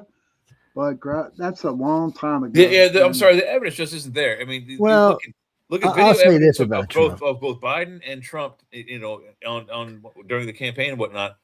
I think Biden's the creeper. I mean, he's sniffing little girls' hair and like getting too close to like 12-year-olds. Well, like, now we realize what he was doing. So it's just creepy. So creepy. If you want to see something creepy about Biden, watch when he rubs it around like the girl's back. What he's doing is, because these girls are all like preteens, they're wearing whatever you call them bras when you don't have bras or training bras. Training bras. you can see he puts his finger against it and rubs it around so that it's rubbing right along the edge of it all the way around from the back to the front. That's I'm creepy. sorry. That's creepy. Sally, I am sorry about As what far- happened to you. As far as Uncle Trumpy goes, Trump was a dog. He was, until he met Melania, which is the first woman that ever was able to put his ass in his place, he was a dog. His respect for women was probably about 50%. He thought they were good for a lot of things and useful for a lot of things. Now, messing with kids, I don't think he'd mess with kids. He's really protective over his daughters and granddaughters. I've seen him with his granddaughters. I've seen him with his daughters. He's really, really protective of them. And I think his reaction to the way he removed Epstein from Mar-a-Lago publicly with the local news media, the ABC, CBS, NBC news affiliates, they're filming it while he, berated the man and forced him to take his things out of the club. It was for show. There was a reason for that. It's but trying to say he hasn't been a dog or he hasn't played women or was around a lot of women getting involved. But he was always kind of a little awkward too. So, well, I always tell people, if you really want to look at somebody and get an idea of who they are, just look at the women they've had in their life. Somebody asked me one time, do you like young girls? No, I said, well, all the women I've ever dated were older than me. As a matter of fact, the woman I married was older. So that was my own personal kind of thing. Some guys are different. Sally. The fact is, almost every woman is sexually abused at some point in her life, and it's almost always men doing it. That's the part men don't want to accept. Sally, how about the men that get abused by women? It does happen. Yeah. What's that? It does happen. Men get abused by women. Yes, they do. I mean, okay. Let's see. Yeah. Why does it always have to be the man is the bad thing? Bad thing always. Well, there are a lot of bad men on the planet. Well, there's a lot of bad women on the planet too, Joe. This one in the thing. Well, yeah, and it's like in the old days, people always say when it always cracks me up when all my female friends said, "Well, if it was all women." No, I'm not changing the subject, Sally. I am not. No. We're gonna stay on the subject, but it's always been funny to me because all my female friends always say, "Well, if they ran the world, it would be better." Well, you know what? They forget they did run the world. They used to. Way back. Yeah, the reason they lost the world, the reason the men took the world back is because they did such a piss poor job with it. So it's not like they didn't have control at one time. They did. Matter of fact, hey, Sherry, some control that births and lives and deaths were counted by their last names, not by the men's. And that's how society was for a long time. And let's want to talk about some of the queens and empresses around and some of the horrible things they did. What was that Scottish queen? The red hair, absolutely vicious lady. What I have learned about people, and I'll be honest about this, what I've learned about people is inherently most people are actually good people, but bad ones get away with a lot of things like kids, like boys getting abused in Catholic churches. This was a real problem until recently. Well, in Congress. Well, in Congress, but I mean, in the Catholic, this was a real big problem. Yeah, it was. The church admitted that they had a problem and they started working on it. Yes, but it was. This was no priest on nuns. This was priest on young boys, and this happened a lot. It's not just there. It happened in Canada. It happened around the world. Back in the day, all throughout the diocese. Here's something that a lot of people don't know. So back in the wars, and Persian wars and all, young men were traded. Young boys were traded as sexual objects. The Greeks did it too. Not women, but young men. They were being traded back and forth as sexual objects for the trips. Because one, they could be pretty as a woman, but they were also more durable because they were built like a man. Don't it's history. Don't even take my word for it, but look it up for yourself. So my point being is when you start looking around and start pointing fingers, there's a lot of evilness on all sides. That's a lot of evilness. Okay, Sally wants to talk about gun violence. But now let's talk about Hillary Clinton and letting them boys in Benghazi die. And let's talk about her with Huma Adine and Cheryl Mills and what they were doing. What about her with these 13 young investor friends, Whitewater or whatever, that got murderated? Yeah, so every young girl who brought a charge that was going to bring a charge against Hillary Clinton for rape was either killed or ended up working for her, and Huma Adine is one of them. Weiner actually confessed to that while he was in prison. That's why she was so fiercely loyal to Hillary, because she was scared. Hillary had made her had sex, and she was scared she'd be killed off. My point is power, money and power corrupts absolutely. It doesn't matter if you're male or female. Right. It just corrupts. So as women gain more money and more power, they get more corrupted, just like the men were. It's just the way it works. Until we figure out a way to balance that out and take that, the more you have, the more corrupt you become. Until we can fix that, it's not going to matter who's running things. Man or women is still going to be out of whack and out of condition. And depending on what countries you're in, rape in the Middle East. So if you're a woman in the Middle East and you're living outside of, like, say, Israel or Saudi Arabia, your chance of getting raped is 1 in 1, meaning you will get raped in your life more than one time. And it's socially acceptable there. You can even be killed for fighting against it. And then you can be killed for letting it happen because in some way you were making it happen. Okay. Everybody involved in that is evil. Not the women. All the men involved in that is evil. Whether it's Sharia law, whether it's Muslim, whatever the fuck it is. Yeah, Sharia law has got to go. But all that's got to go. But you move in to the Americas and into Canada, into the European nation, rape is much, much, much lower. In the United States, it's below 5%. It's now, by saying that, it used to be higher than that. It used to be as high as 50%. But because women have power now and voices, it's being pushed down. And the cops actually believe women now a lot more than they used to. What happens now is we have polygraphs now that are more accurate, and we have ways of testing if you've been sexually assaulted. So it's helping. But how many false claims is there a year? According to the Society for Women, 1 in 1 cases is a false case. So that means every other person who says they were raped was lying. And that's by the European and the world stats. And because a lot of women use it for revenge or use it to get money, it's a useful tool.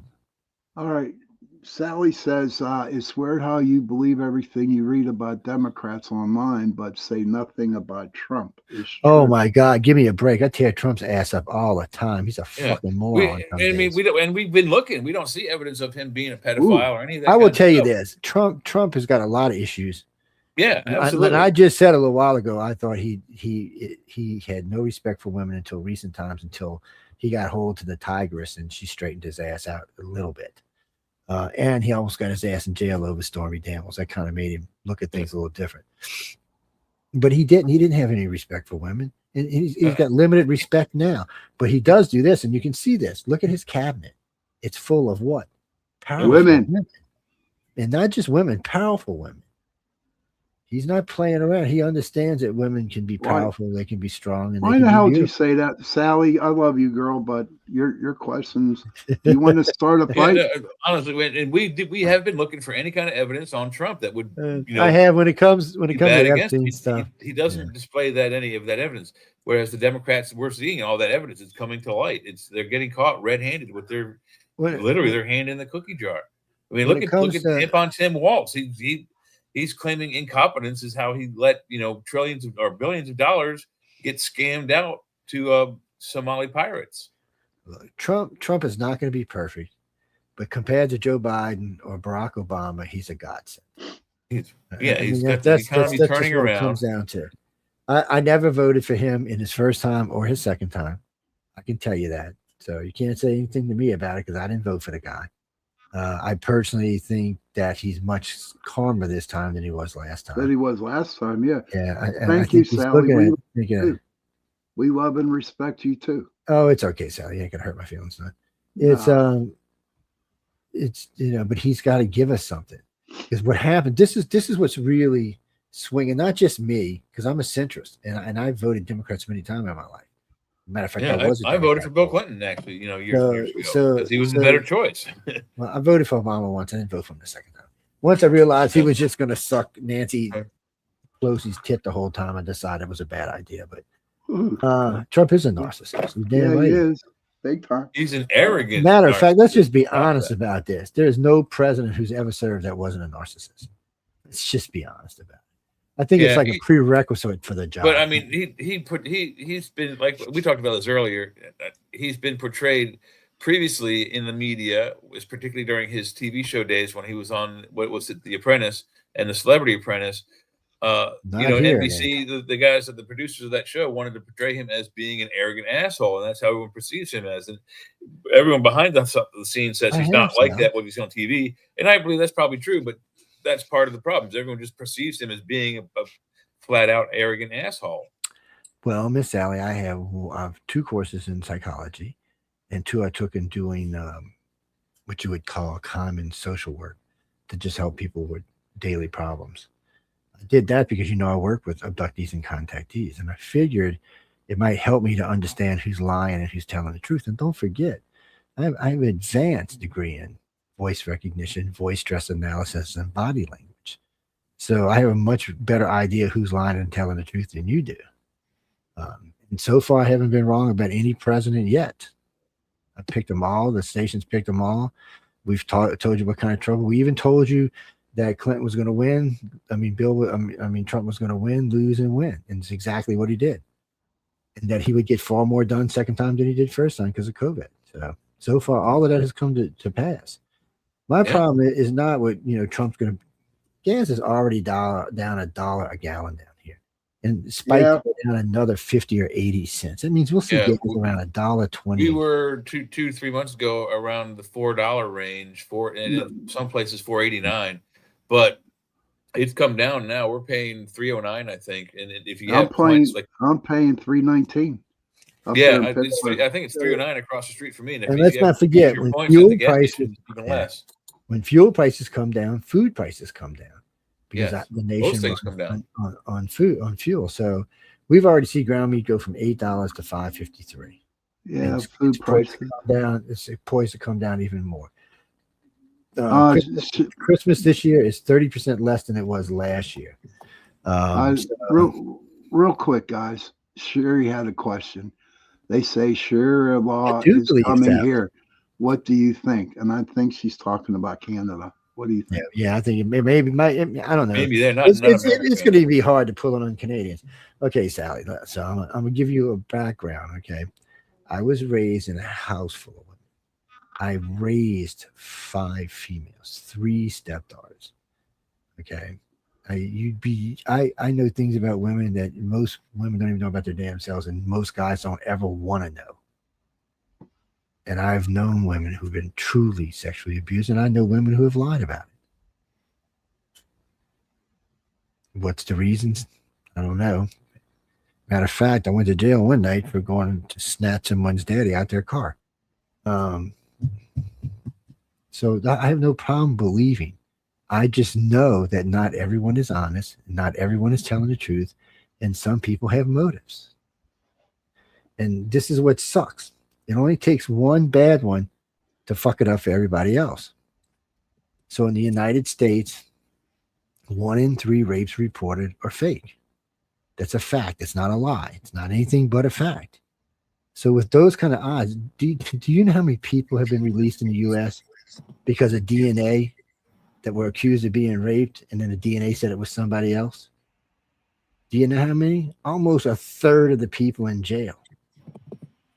So that tells you how many innocent men went to jail because of what? Some kind of hatred from somebody. So when I tell you it's a 2-way street, I mean it. It's a 2-way street. No one's innocent in this.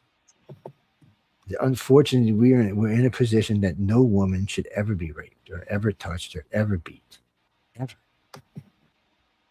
And then she's saying this is not a fact. Everything I said was a fact. You can go check it out. I don't speak in nothing but facts, Weedy. I'll just be honest with you. I don't have time to remember lies. I talk way too much and I do too many things. to have to keep track of something I said that may not have been true or been even a half truth. It's just easier for me to keep track like that. But She wants to know where. you know what I'll do though? I'll tell you what I'll do. Let's not do this during the holiday season. Let's wait till after the holidays. 2 things I'll do for you. One, there's a show that Stephanie Benetti and I did that you should actually hear, because she was also abused. She used to be the manager of this station at one time. She's passed now. She's a good friend of mine. But we did a show together on this, and then we did a show on abortion. She listened to both of those. And then we're going to sit down and we're going to do a whole show, fact by fact by fact, using 3 different sets of stats, because I don't like using the government stats. You can only use them so much because you can only trust them so much. But there's the Women's Society stats in the United States, and there's 2 other companies that track this. And then there's the psychologist group that also tracks it. So we'll use all 5 of those, and we'll sit down and we'll go through it stat by stat, place by place, person by person. Because I don't want a woman who's been molested or raped not to have a recourse. I don't think it's a fair thing for anybody. What's that, Christina? What? Yeah, we could get into that. There's all sorts of that kind of stuff. Yeah, well, when you start talking drugs and alcohol, things change quickly. Yeah, that's why. Oh no, I was strict on the kids. No, ain't no drinking, no alcohol. You going out with a guy tonight? No alcohol allowed. No way. You're not going to say you got drunk and this happened. Plus, I was a little more hands-on. When they would bring a guy over to the house, I'd meet him at the door. It's like, hi, I'm her stepdad. You know that, right? I usually would just say I was her dad. I said, I'm her dad, right? And they'd look at me. I'm a big, ugly guy. And I'm like, I just wanted to get to know you. I wanted to remember your face in case something happened. Oh, wait. Oh, no, we're just going to a movie and we're going to get dinner. We're coming home. I'm like, sure, I believe you. I ain't got a problem with it. And she does. I said, stop it, Joe. Stop it. They call me Big Joe. Stop it. I'm like, I'm not doing it. I just wanted to know there would be consequences. And you know what? It works. But sometimes there's not men in women's families. And sometimes the men are evil. But sometimes there's just none at all. And there's no safety there. There's no protection margin. And a woman who grows up without a father grows up without security. It's a tough thing. It's a tough thing. I have way too many women in my family not to be pro most of the stuff. The only time I really disagree with them is on abortion. And that's only because I say if there's somebody willing to take the kid, you should have it. No, James, I'm not anti-abortion. I'm just if you get pregnant because you're stupid for not taking birth control, I don't think the baby should be punished for it. If anybody should be punished, you should be punished. So in that aspect, if someone's willing to take that baby, why would you abort it? It's murder. Think how many kids sit in an orphanage because people don't want kids like 5 and over, but they'll take a newborn in a heartbeat. Mm-hmm. Rainey, we worked with a group. We're still affiliated with them that helped pregnant women who had been beaten, helped to get them into homes. There's a group I work with who they used to bring Asian people over from Singapore and China and other places. And we'd help them get homes and get businesses started, the whole 9 yards. Well, they kind of changed it to where they're just helping women in those situations. And we've helped quite a few over the years. You can do what you can where you can do what you can, but you can't blame everything on one person or one being because it's not fair, because there's a lot of good people on the planet, and a lot of good people are guys. And then you have to stop and think what you wouldn't have. It gets sticky really fast.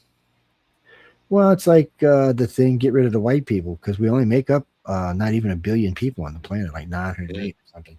We're actually a minority if you count the entire planet. Yes. But go look at our invention rate compared to everybody else's, even compared to the Orientals. Go look at it. The Orientals invented all the easy stuff. They invented the fork, the knife, the chopsticks. fireworks, gunpowder. They invented a lot of stuff we still use today, but we invented a lot of stuff that yes was deemed Yes. impossible. We got a guy on the moon in 10 years. Yes. Actually, less than 10 years, because when he made the challenge, it was like 62 or 63. Don't So know. like No, James, you misunderstand. When you say white people, we don't mean Americans. We mean anybody white. Caucasian people. Scandinavians, Europeans, anybody who fits into that category. Named for the Caucasus mountain range that is just just west of Moscow. Just near the Ural mountain range, I think. No, I'm ready to see a change in our planet all the way around. There needs to be, they're making the streets safe in the United States again, so that's a good start. But there's so much stuff that needs to be changed and tackled. And gun violence, there's no such thing as gun violence. You know that, right, Sally? There's no such thing as gun violence. Guns do not get up and kill anybody. If you do but if you do a statistical run, especially looking at the United States, everyone thinks we're the most gun violent nation. Well, it is, because we're one of the largest nations, and we do have a liberal viewpoint on guns.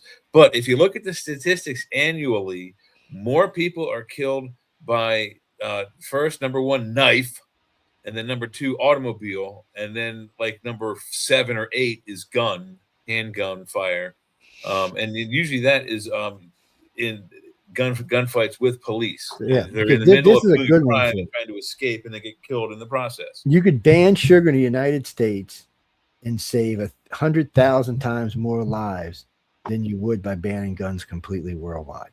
Yep. Just in the United States. That's how many people die from diabetes and heart disease because of sugar.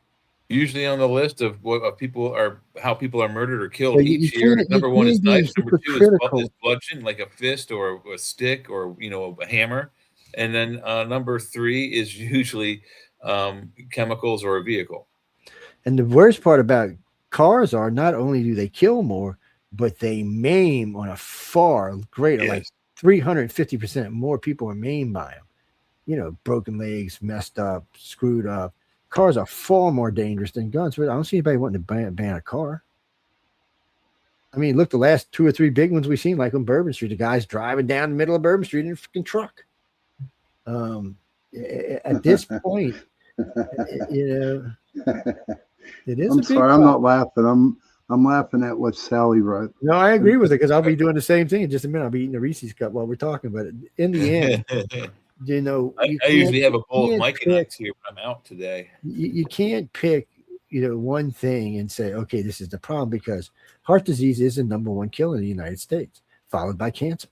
And it has just recently, but it used to be breast cancer. Now it is also for women. The number 1 killer is cardiac arrest. So it's heart disease. So at this point, okay, we're going to get rid of guns and die from everything else. Well, that just sounds fucking stupid, is what that sounds like, And I'm not going to get. And that's the other thing. Since we're talking about violence happening to women, now here's a little story. I've told this story before. Now there's been lots of these I've been involved in. I'm going to pick up a pizza at one of my favorite Brooklyn pizza joints just a couple months back, and I'm weighing Martha. She's on my hip. She's like, "Yeah, Daddy, let's go get some pizza." And she likes to talk to me sometimes. So I watch her. But she never says. Better explain, Martha. Yeah, but she don't go around saying kill nothing or anything. She just says, Martha's my 9mm. It's a big old 9mm at that. Holds 31 rounds. So I walk in, I sit down. I already made my order online coming in, so I'm sitting down waiting. And they had these 2 women standing in front of me. One was wearing a green 380, a pistol, 380 pistol, and colored green, kind of turquoise, really. And the girl behind her was wearing a pink one. They weren't even friends. They were just in there ordering their pizza. So there's 3 of us in this line now packing. Probably and the place was pretty full. So this guy comes in wearing a hoodie. Right off the bat, I could tell he's going to be a fuck face. Walks up, pulls out I don't know what it was, a machete or something. Give you all. This little girl backs up. You hear. She said, "You got 2 minutes. 2 seconds to be on the floor. I'm going to drop you where you stand." This guy just looked up at this little chick like, "You're fucking kidding me, right?" And she says, "I am not. I will shoot you dead. My instructor said not to wound you, to shoot you dead." So, and she started counting. And that motherfucker hit the floor, and the other girl pulled hers out. "I got why you call the cops." I was just cops come in. The cops come in. They start talking to these girls. They asked me what happened. I told them. He said, "You're packing too." I said, "Yeah, I'm pretty sure them two over there are packing too." And he's like, "Jesus, it could have been this food dude could have been Swiss cheesed in this." He would have been, yeah, definitely, man. But the point is, because of that, nobody got hurt, nobody got raped, nobody got killed. It did just what it was supposed to be. So guns are a good deterrent. It's also the reason nobody wants to invade our country is because there aren't so many guns in it. And it's the same example I use for people who don't understand the gun laws in this country. Most people think we're a lawless, gunfighting, gun-toting group, particularly from the Western movies. If you look at the statistics as far as crimes go and crime waves go, there were far less crime waves. Even though the population was less, there were far less crime waves and murders per capita back in the Cowboys' times because of one reason. Most people, especially out in the wilderness areas, wore guns. The reason why they wore guns was because there were Indians out there still that we were at war with. So in order to protect yourself and your flock of either horses or sheep or whatever you were herding, you had to carry guns. So think about this as a criminal. You walk into a bank in Lubbock, Texas, in the heart of the cowboy era, and there's 5 cowboys and they've just gotten paid and they're about to deposit their money for some credit. It's local casino, and you're a bank robber. You got your 3 dudes with you, and there's 5 people in line with guns. Are you going to stop and try to evaluate how many of you can take out first, or are you going to go to the next bank? Hey, you're going to go to the next bank. So you can but Sally, Sally, I need to tell you, my store owner, my boss is a woman. I have worked for women almost 20 years of my life. Oh yeah. So if you want to take over for a while, go for it, Sally. Take over. Well, and I'm just telling her straight out. Well, this is an easy thing. So right now, a woman controls the EU. Fourth most powerful thing on the planet. All the main, with the exception of Marco Rubio, all the main jobs in this country are held by women. All you got to do is look: Homeland Security, CIA, NSA, all of that's held by women. Tulsi Gabbard, Attorney General, media, all of those, Pam Bondi, it's all women. The only man involved in this is the guy running the thing, but everybody else is a woman. So and they're in charge of their own departments. You're making the wrong they take argument. But they don't have to. See, Democrats don't like women in power. Why do you think nobody wanted Hillary Clinton? Hillary Clinton. There's no question. Still, it's real, no question about that. Nobody wanted her in office because she was a war hawker, was going to start a damn war. And Kamala Harris, come on?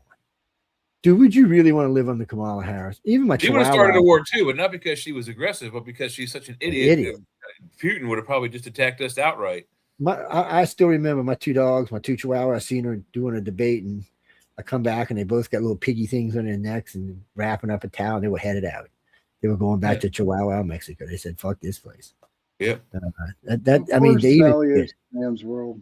I mean, it is partially. It's not as much as it used to be.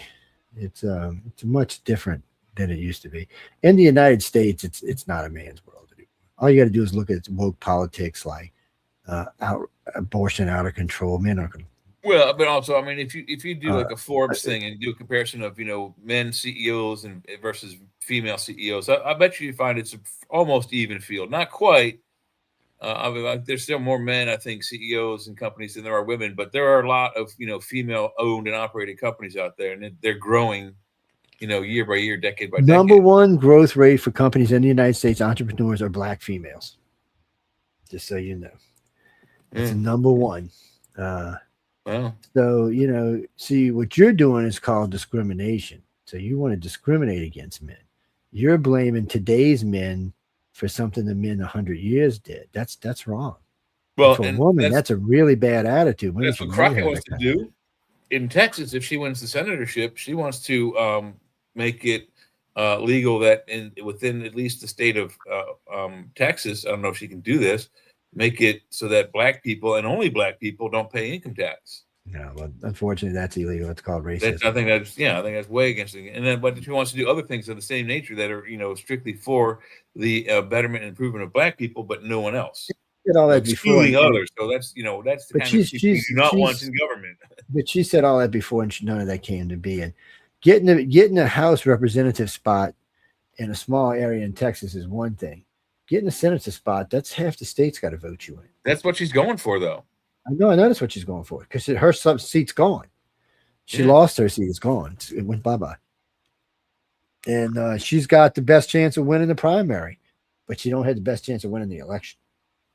No, I think there's 2 Democrats running against her that are, or not Democrats, 2 Republicans that are running against her that have better polls than her. Well, they're not running against her yet. She hasn't won the primary yet. She's still got to win the primary. Everybody forgets she's still got to win the primary. Well, yeah, okay, yeah. But she still has announced that it's official. She does plan to go after it. So, well, she's running. Yeah, so there's a couple other. I think there's 4 or 5 Democrats running, and they're gonna start. Whether she primaries for it or not is another thing. Yeah, they still have yet that to see far. So she's got to win the primary to be able to run against the Republicans.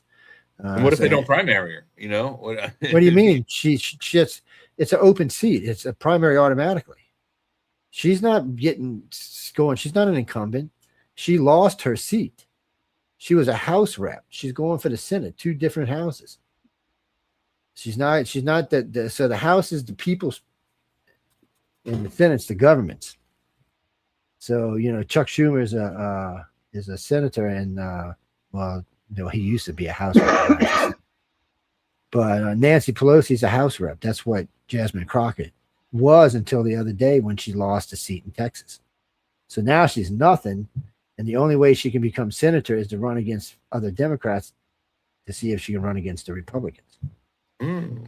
Yeah, so she's primaried no matter what. She's gonna have to go unless nobody runs against her, which is always possible. Oh, I know. I think, like I said, I think there's two people trying to go after the Republican seat. I'm not talking about the Republican. I'm just talking about probably the an independent in the mix there too that wants that. Yeah, but that's all. None of that matters. I'm talking about just the Democrats. If no one goes after her, oh yeah, well they may then not she can have run. anybody there.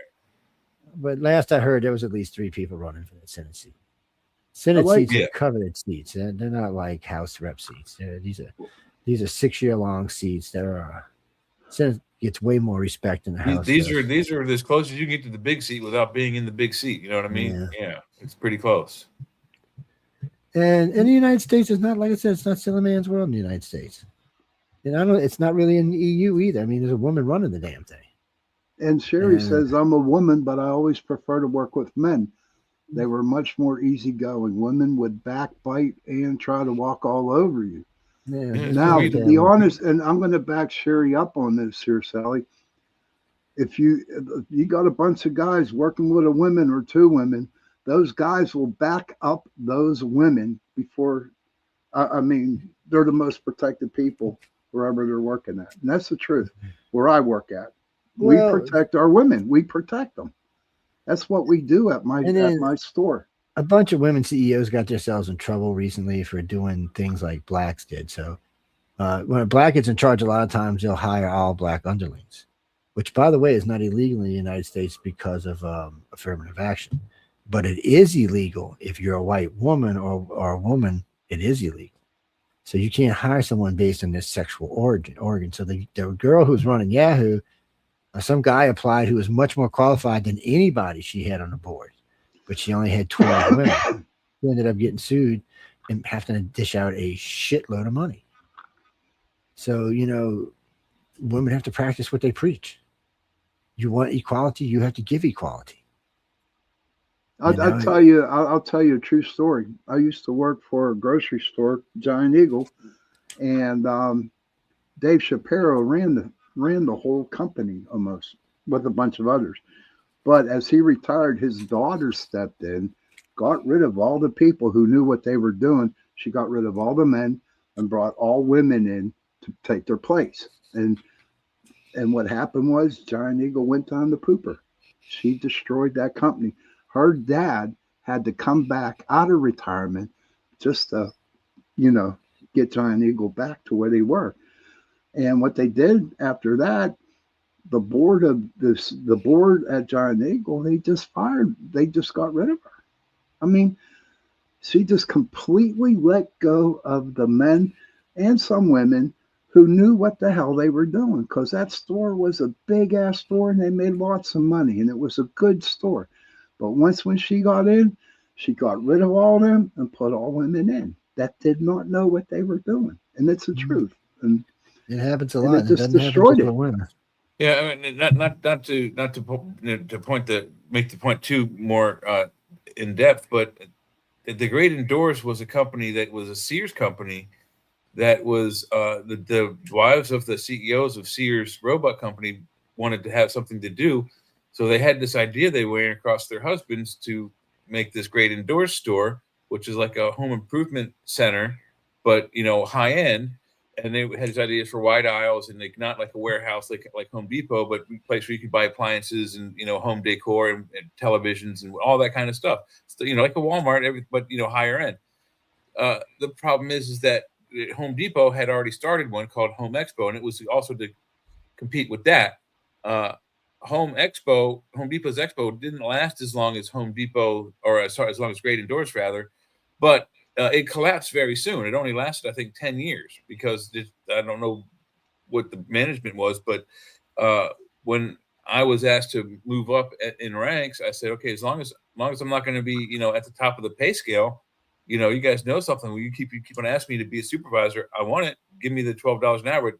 I want your word. I'm not at the top of the pay scale. They said, you're not. I said, okay, great. That means next year I'll get 50 cents for a raise instead of 10 cents. They're like, yeah. I'm like, cool. Well, like a month later, I come to find out I'm at the top of the pay scale. They backed down the pay scale in the warehouse to like the entry level positions were $7.50 an hour now. I started there at $10.50 an hour at the same position. And I'm like, oh well, that's it. I'm done with this company. They just lie right to your face about that kind of stuff. But doing that kind of thing to your employees, eventually you lose them. I walked out on the job one day. That's how bad it got. Literally walked out. I clocked out and left before the store even opened up. What's that, Rainy? Well, some women are entitled. What are you talking about? Yeah. Well, no. So I always hear women say we want equal rights, but that's not true. I would challenge any woman when they told me that, when they said we want equal rights. Okay, first off, how many are you willing to go fight and die on the battlefield? How many are you willing right now to go sleep on rocks and dirt in the middle of the desert for months, maybe even years? Or hold the door open for me when I have an armful of groceries and you don't. How many are you going to go out and put out fires? Well, now there's a lot of female firefighters. I got to admit. Not much. It's less than 1%. Is it? Yes. And police, even though you see a lot of women in police, less than 5% of them are patrol officers. Yeah. Even though they make up about 25% of the police force now. So the few female patrol officers you see on Patrol Live, they're kind of cute. Now you've got a lot of women who have taken over police departments in the United States. I think it was like 35% or 40%. Yeah, it was pretty high. Well, they had that in the 50s too, Don't you remember? But no, the point is, I wasn't born. I know. I wasn't born. But the point is how many jobs are there out there that only men do? Well, okay, so most men do postal work. They're most of the time. Usually, women are in the postal office, but the delivery guys are usually the men doing the walk routes. No, Jay, that's wrong because all the postal carriers in my neighborhood are men. All the ones, a lot of them over where I live are women. In fact, we got a woman post lady. Okay, well, it's one of the next. I'd rather utilities trash men. You don't see a lot of female trash men. Most of those are all guys. You don't see a lot of female mechanics either. There's so many jobs on the planet that women won't touch, but they tell me they want equality. Well, what happens if the men decide they don't want to fucking do it anymore? What happens if they don't want to change your oil anymore, or they don't want to build your new car anymore? Are you going to get out there and do it? That's the question. And women aren't. They've already said they're not going to. It's not what they want. So really what they want is they want equality plus, which is, don't know how that's going to work for everybody. I think what we've been seeing in the past is, they want equal rights, but they still want the things that men are supposed to do, like walk them across the threshold when they're married and open all doors for them. I've seen women where I've had stuff in my hands. They won't hold a door for me. They do it for you. You can do the same thing for me, right? I mean, that's equal rights. Wait, most of us don't want war because we lack that compulsion for competitive territorial violence. We would rather talk. We Well, think see, a lot more I than think we that's That do. tells actually you wrong. don't know anything about Most war species because are the most violent. so there's only three things we fight about on this planet. That's it. You want to know what they are? Women, money, and land. Or That's you what we can fight say, about. or you can say territory, resources, and family. No, because we've actually fought women over wars over Yeah. a singular woman before, and Yeah, more that's than a one. fight over family. Yeah, someone took your woman, so they started a war against Troy. You know, but that's not even the only time that's happened. No, There was an English war with the French over a princess. The problem here is that's what we fight over. We fight over land or territory, and we fight over resources mainly, and we fight over our females. and freedom. We fight for freedom. And without that, all you son of a bitches would be goose stepping today. And Sally says that she holds doors open for anyone, which is Thank a you. very nice gesture. Thank you, Sally.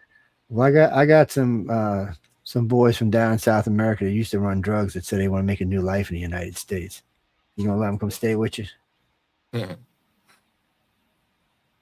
See, that's the problem. You know, we want to be nice, but the world makes it where you really can't be nice. There are some cultures out there that you don't want to let in, and that we are seeing the bad results of, what was it, 5-6 years ago when most of those European countries let in the Muslim refugees unvetted, just like it happened on our southern border with 25 some odd million, who knows what's it's coming across, including a lot of terrorists. The immediate results were, the crime rates and rape rates in all of those countries went up about 10 to 15% right off the bat. I mean, it's like, boom, Yeah. red flag. Last I had heard, Denmark and Finland all at 400% the normal. 400% above the normal. And some of the areas were locking themselves in their cells and putting in Sharia law and trying to keep the police out. Yeah, because that's what goes on. Muslims aren't here to integrate They're with not our here to be our society. friend. Yeah, they want to make this all like That's not what they what like they're in their here for. Bible. Which So they our have problem is misinterpreted. I've watched the United States try to be nice. So the object is in World War II, we should have done what we were asked to do, and there would be a one world government now. But we didn't. We tried to be nice. We gave back the territories. We helped people rebuild. We helped people do every damn thing. We saved Europe's ass for what? How does Europe treat us? Look at Japan. Plus, We they probably owe us. destroyed 2 of their cities with nuclear weapons, and then we rebuilt them. And then now they're like the leading. Well, they were at one point. They were the leading tech, provider of the planet. I mean, Sony, everything that was made in the 70s and 80s was, if it wasn't Sony on it, nobody wanted to touch it. Walkman, all of that stuff. It's the world is what the world is, but women have way more control than. See, what they like to do is, we don't have no control, but they do. Problem is, you don't want to take responsibility for the control that you have. That's the real problem. Like I said, I got a lot of female friends. I got a lot of females in my family. It's I think one of these days I'm gonna write a book about this, but in the end, there are a lot of things that women just don't want to do that men just do. They don't even bitch about it; they just do it. But y'all don't even take that in consideration, like getting in your car and driving it every day, or driving down the highway, or having electricity. All of those jobs is a 90% male industry. The guy who climbs up there and fixes the high tower wire, that's not a woman, that's a guy. Matter of fact, I haven't seen a woman yet do it. I'm not saying one can't, I just haven't seen one do it yet. Those are scary jobs. That's why they pay them $75 an hour. But and sometimes some of them jobs you can make $15,000 for putting in one light bulb. Yeah, they climb how many feet up in the air? Yeah, 6, sometimes 10 stories, sometimes more than that. So the point is here: how many of these women do we see working those windmills, hanging out on the edge of those, putting them together, or working those ship jobs crossing the oceans? Practically none. So what's so funny about this? If you go back before women were allowed to vote and you go today, the jobs they held then are almost the same jobs they hide today. secretaries, nurses, cleaning, things like that. So you can't say that's on the man. The man's not holding them back. They're doing that. They don't want to go out and do those other jobs. So that's the point. You can hate on men all you want, but without men, there would be no existence on the planet. That's pretty much a given. And since white people and white working men are responsible for, I think, 86% of all inventions on Earth, holy shit, what would we be without that? So again, you can't hate on the people today because of the people in the past. You know, there were a lot of no good. There still are a lot of no good motherfuckers. I'm not saying there's not. I mean, there's just a lot of no good motherfuckers on this planet. I personally, I don't think you can be a world leader today and not be at least partially dark. I just don't think you can. Well, I think we're seeing some of that darkness with Trump. I mean, he's putting a lockdown on Venezuela right now. And Venezuela did. I don't know if you guys heard this. They also requested a emergency session of the UN. NATO, UN. Thank you. The UN's going to be like, screw you. They're in New York, so they'll have to have it somewhere else. Yeah, that's where they want to go. They've made that appeal to the New York offices. Hey, Kevin. Hey, Kevin. Oh, wait a minute. Okay, Sally says you are basically saying that men are capable of handling all the things and women are not. There should be balance. That's not what I'm saying. All I said was men handle all the things that women don't want to handle. That's what I said. Don't mince my words around. You know what I said. Okay. There are some jobs that men don't want either. Okay. Let's just be honest about it. What's that, Christopher? No, they got male nurses. Not near as many male nurses as female nurses, but they have male nurses. No, the females amongst doctors is coming way up too. It's still got a ways to go, but it's coming up. Yeah. I had those 3 surgeries that I had. Okay, the past year and a half, they were all female surgeons. Yeah. That's a common thing these days.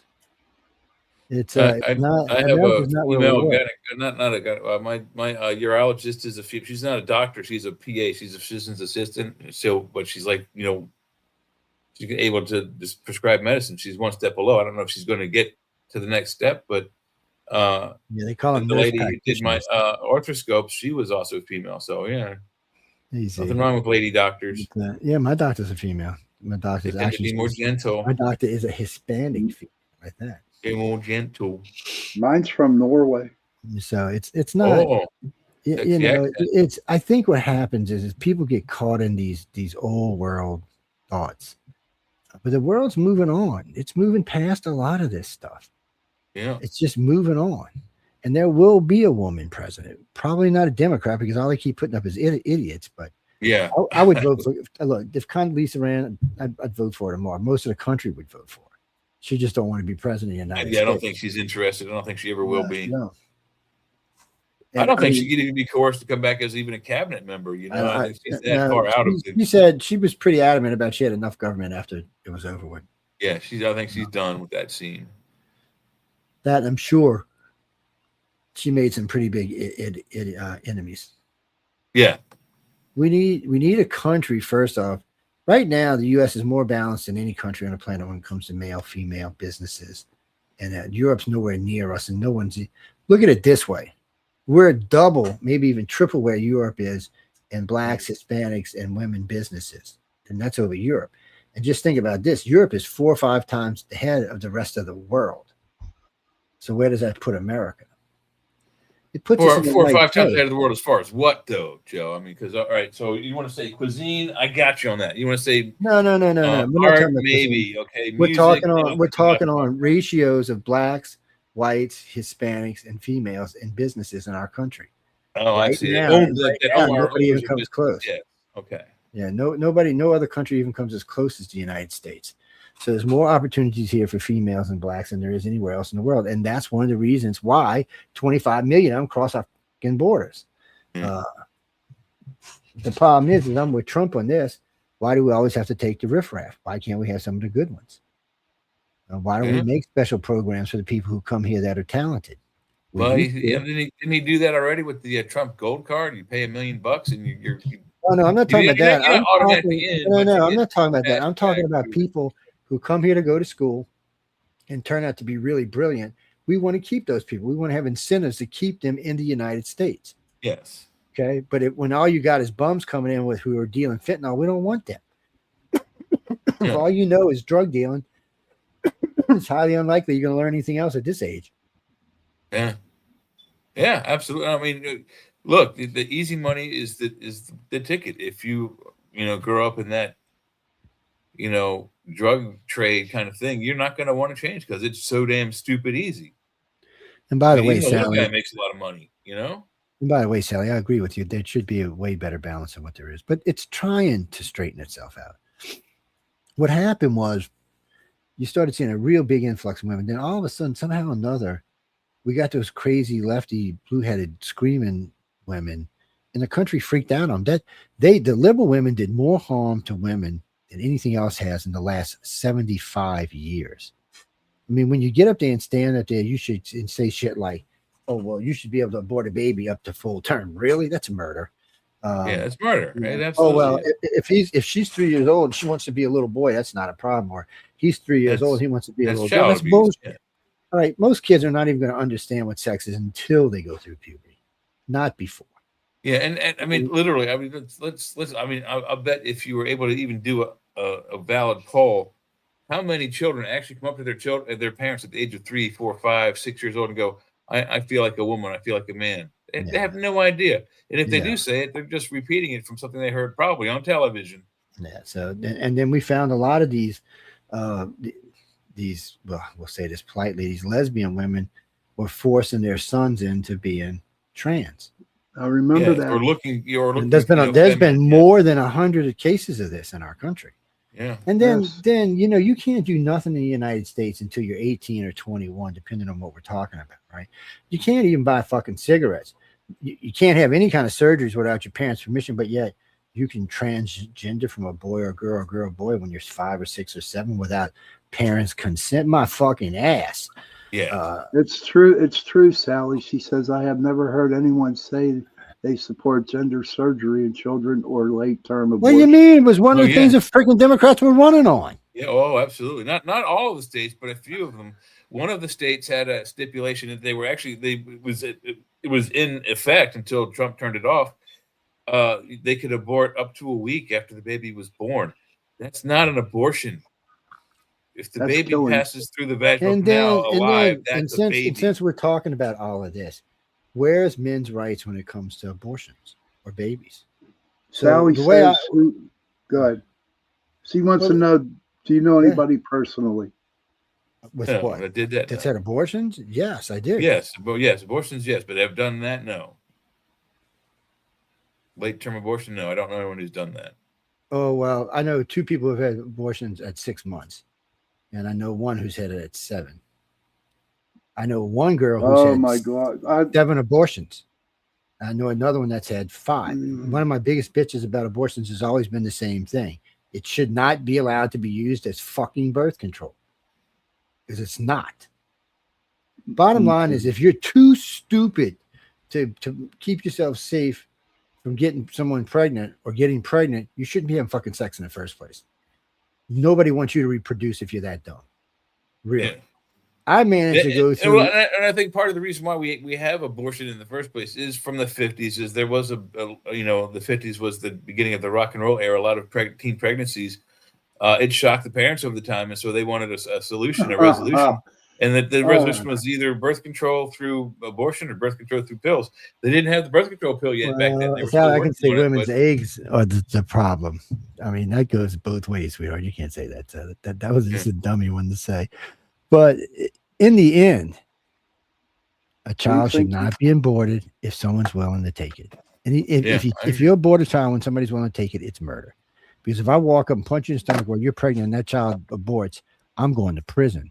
But if you go to the abortion place and have it, you're not. That's bullshit. That's a double standard is what that is. And then it gets even worse.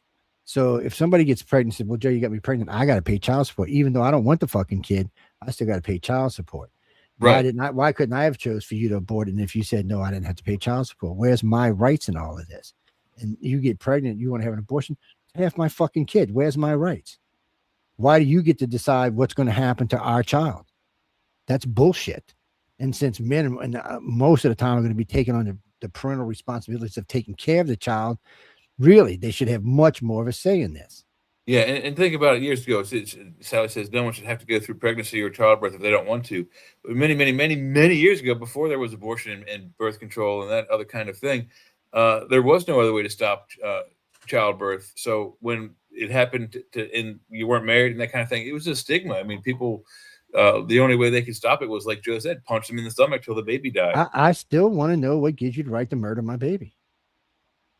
I don't give a fuck what you say. And as far as health issues go, let's get this. Let's just be honest about this. You're going to suffer for 8 or 9 months. The man's going to suffer for 40 or 50 years. Who the fuck's got it worse? Yeah, that's right. So if a guy decides, I want you to have the baby, you had the baby, he takes the kid, you never see the kid again. Who's getting the most health damage? Yeah, the guy raising the child. The stress off of raising a child is about 100 times more than what it is having a child. Ask any doctor, any psychologist you want to. They'll tell you the exact same fucking thing. And since women's bodies are designed to have children with a minimal of problems, you gotta ask again, why are we murdering babies? And then there's another problem to this. If you're fucking too stupid not to get pregnant, you shouldn't fucking be having sex.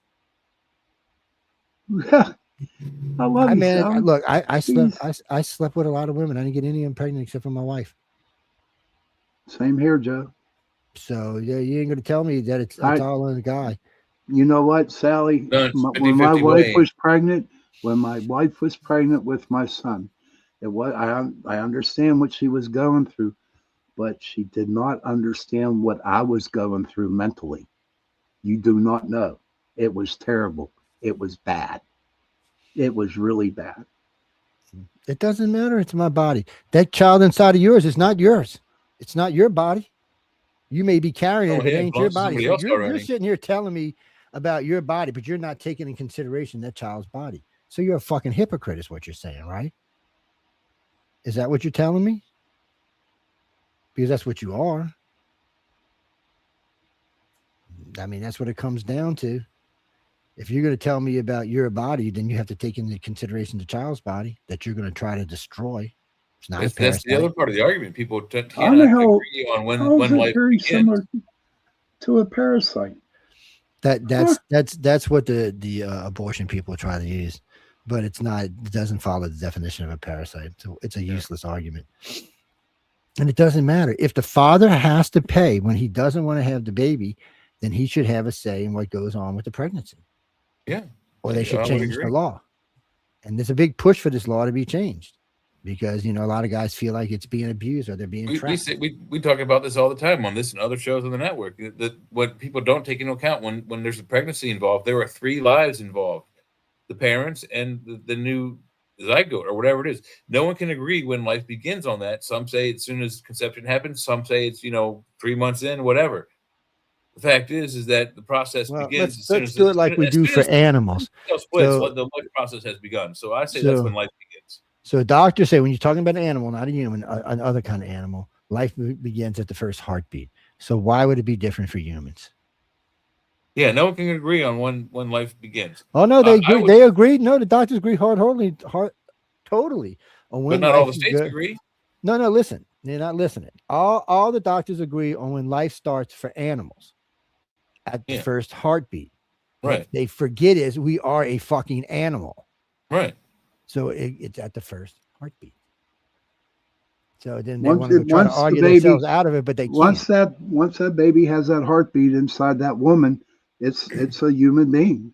No. If you go through the strict scientific process, though, once that egg splits after it's been fertilized, once it splits, the life process has begun. Life begins. What is that? You don't need a heartbeat at that point. It's either going to peter out or it's going to become a baby. It's one or the other. That's the process we have to wait for.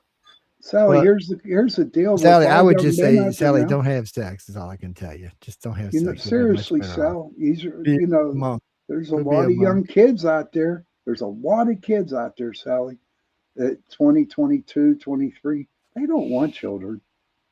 They don't. In fact, they go to So, the opposite end. let- No, so I'm being there's honest here, Joe.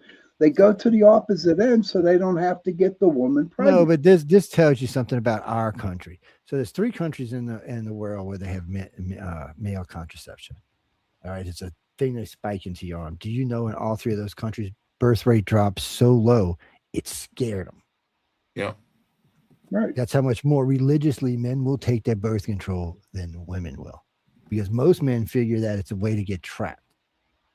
When a woman says she's on birth control or something. It's true, dude. Oh, I forgot it, or it was an accident, or it was one of those flukes. So when you give guys birth control, they actually take it. So don't try to put it on unwanted babies on men, because they're trying not to do it. You ladies are the ones that don't want it. And wait, and it was the women who voted against male contraception in the United States in the House and the Senate. Wow, really? Figure that one out, yeah. Because it takes the power away. It's a power women have over men by having but if the men take it away, well, baby, it couldn't be my baby because I'm on this, and it's 100%. So sorry, it takes that power away. See what Sherry wrote. She said, I worked in pathology and we had to take tissue from the abortion specimens that come down. It was my turn and I started and just couldn't do it. They tell you it's tissue. No, little bodies, arms, and legs. And she couldn't do it. Yeah, you can't do it. It's it's also funny about all of this is how many people just can't admit that it's murder. You're killing a baby. Any way you go about it, you're killing a baby. Well, Jack, I didn't say you couldn't. Look, I'm not anti-abortion. No, where I live in both the southern states I live in, and if you get pregnant for X amount of reasons, they'll let you have an abortion. If it's because you were stupid, no, you got to go to another state and have an abortion, because they don't believe in penalizing a baby because the parents were stupid. Okay, somebody's got to protect the baby's rights. And this is something that's changing in the United States. Even in California, there's a movement to protect the baby's rights, because more and more of us are thinking babies are probably within the first month, they're alive. I know my son at 2.5 months, he was pushing up against me. I'd talk to him, he'd move. And even at 2 months, he was. So the thing about it is we're moving towards a society that's more about protecting them, and we need to. Our birth death rate is almost even. It's at 1.5 and 1.75. That means we're not growing as a population. Yeah, it's just about one dies, one born. One dies, one born. It's you can't grow from that.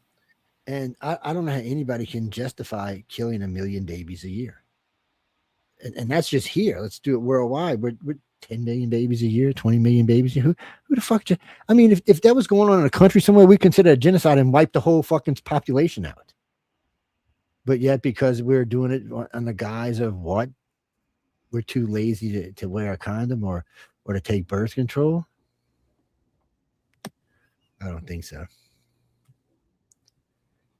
Look at India. Look at all the people over in India. My God, they have so many people over in India, and they still push out babies. And look at China. China took its 2-baby law off because it found itself, it's got a population. It's got more men than women.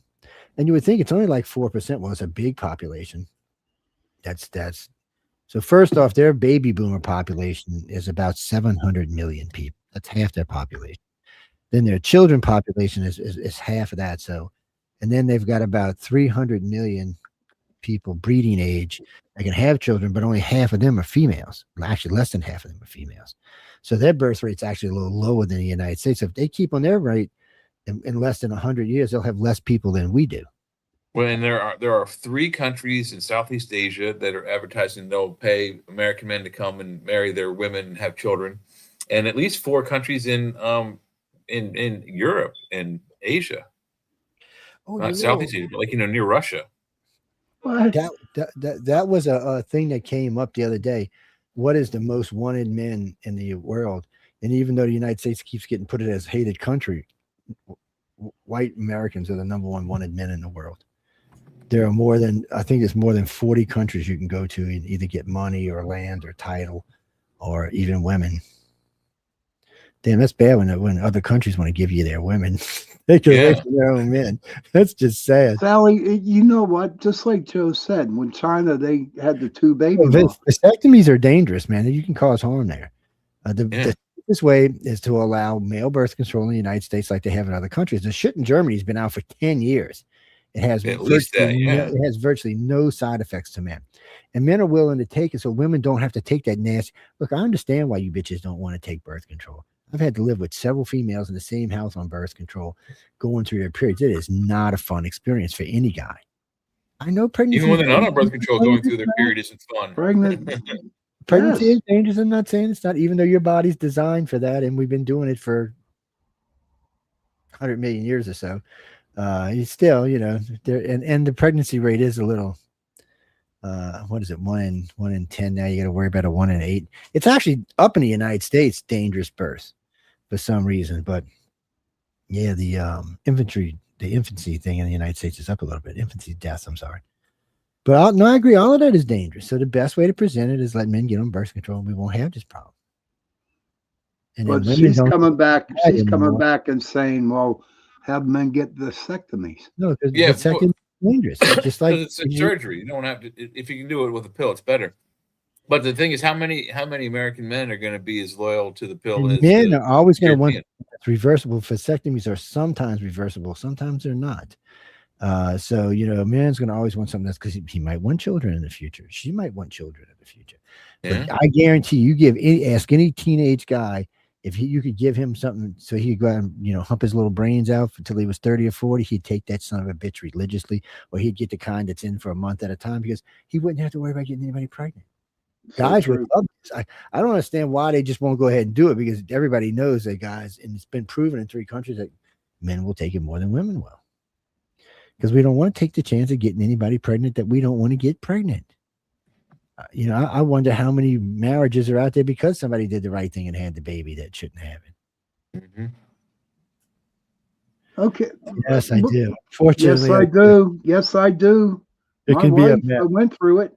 I went with it with my I'll wife. tell you something that's even stranger. So we work with contactees. So in the missing baby syndromes, these women are going through all this emotional stuff, just like they would do and stay up to stage 2. They're going through, there's a lot of stuff that women go through. I mean, most guys, a new father doesn't have a fucking clue what a woman's going through. He can read every fucking book he wants. He's not going to have a clue. You got to have at least 1 kid, guys, before you even have a clue what you're into. Fortunately for me, I had a wife that already had 3 kids, and I had been through a few births with friends and stuff. So I had a pretty good understanding what was going on. But in these women, their emotions would get out of control, and then they would take the baby, and then it was like they were back to normal overnight. Which, so ladies and gentlemen, so you understand this, for regular everyday people, that doesn't happen that way. Most women's emotions take at least 6 weeks, minimum 6 weeks, to start straightening out. I don't understand what you're saying here, Sally. You want more damaged children? No. She wrote, you want more damaged children born that the world doesn't want to take care of? No, I want children that the world wants to take care of. So you can go look on any list you want. There are literally thousands, hundreds of thousands of people who want newborn babies. We're not talking crappy, funky families. We're talking wealthy, comfortable families that can put these kids through school, give them all the upbringing they should have. So instead of taking somebody who might end up curing cancer and putting him somewhere where he's got a chance to do it, we just kill him and throw him in a garbage can or use him for stem cell research. Right. I got a problem with that. It's a double-edged sword too. I mean, we might be killing the next guy to cure the major disease. We might be killing the next dictator or the next serial rapist or serial killer. Well, I'm going with I'm going with the inventors, because it's probably 50,000 to 1 on that. It's for every bad guy, there's probably a good 100,000 good ones going.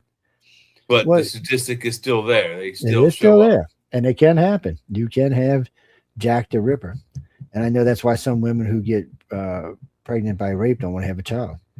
They don't want to see the kid's face, or they're scared to what the kid might be. And then, I don't want to see they rip his face in the child's, genes as he grows, or she.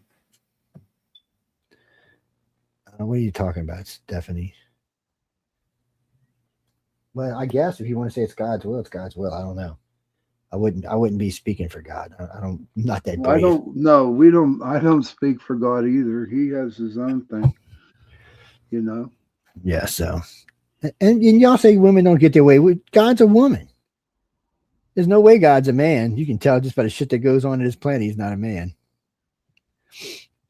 It would be and just not to burst anyone else's bubble out there, but for those of you ladies that are fans of Victoria's Secret and that clothing line, the secret is she's a man also. Victoria is a man. You're right, Sherry. God gave us free will, and when we die, Wait, I thought that was wrong.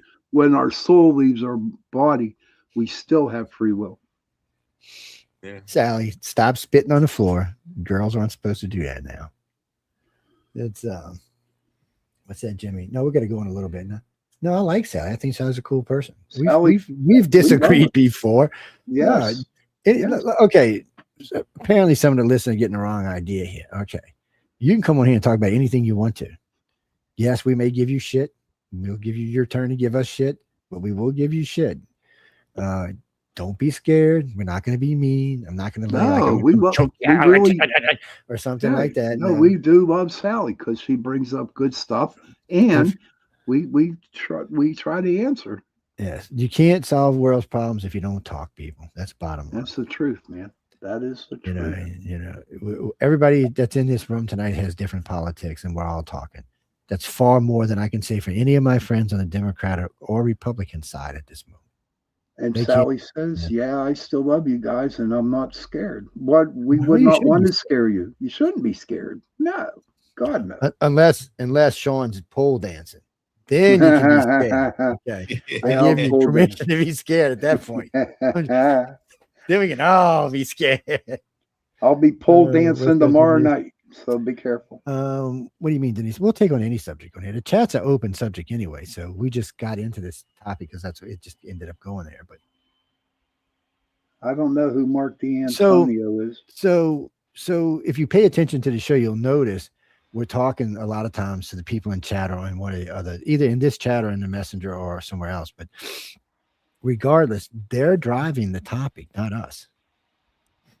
Yes. No, because we want to talk whatever they want to talk about. And abortion's a tough thing. That's the whole thing about the chat.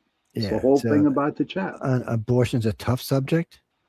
Yeah, well, the one there's a News on the Flip Side version that Stephanie Benetti and I did, but it's a hard hitting version, and you can go listen to it. It's a tough. Kevin's funny. I saw that. Santa in his North Pole. Oh yeah, stick around. He's an astronomer and MUFON guy. Okay, thanks, Sally. Who likes Trump? He's doing good for the country. MUFON loves Trump. They're like, we love Trump. We love Trump.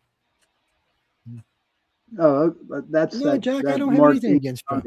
At this moment, I'm not in love with Trump. There's a lot of stuff that I don't like what he does. I think he is a little crazy sometimes.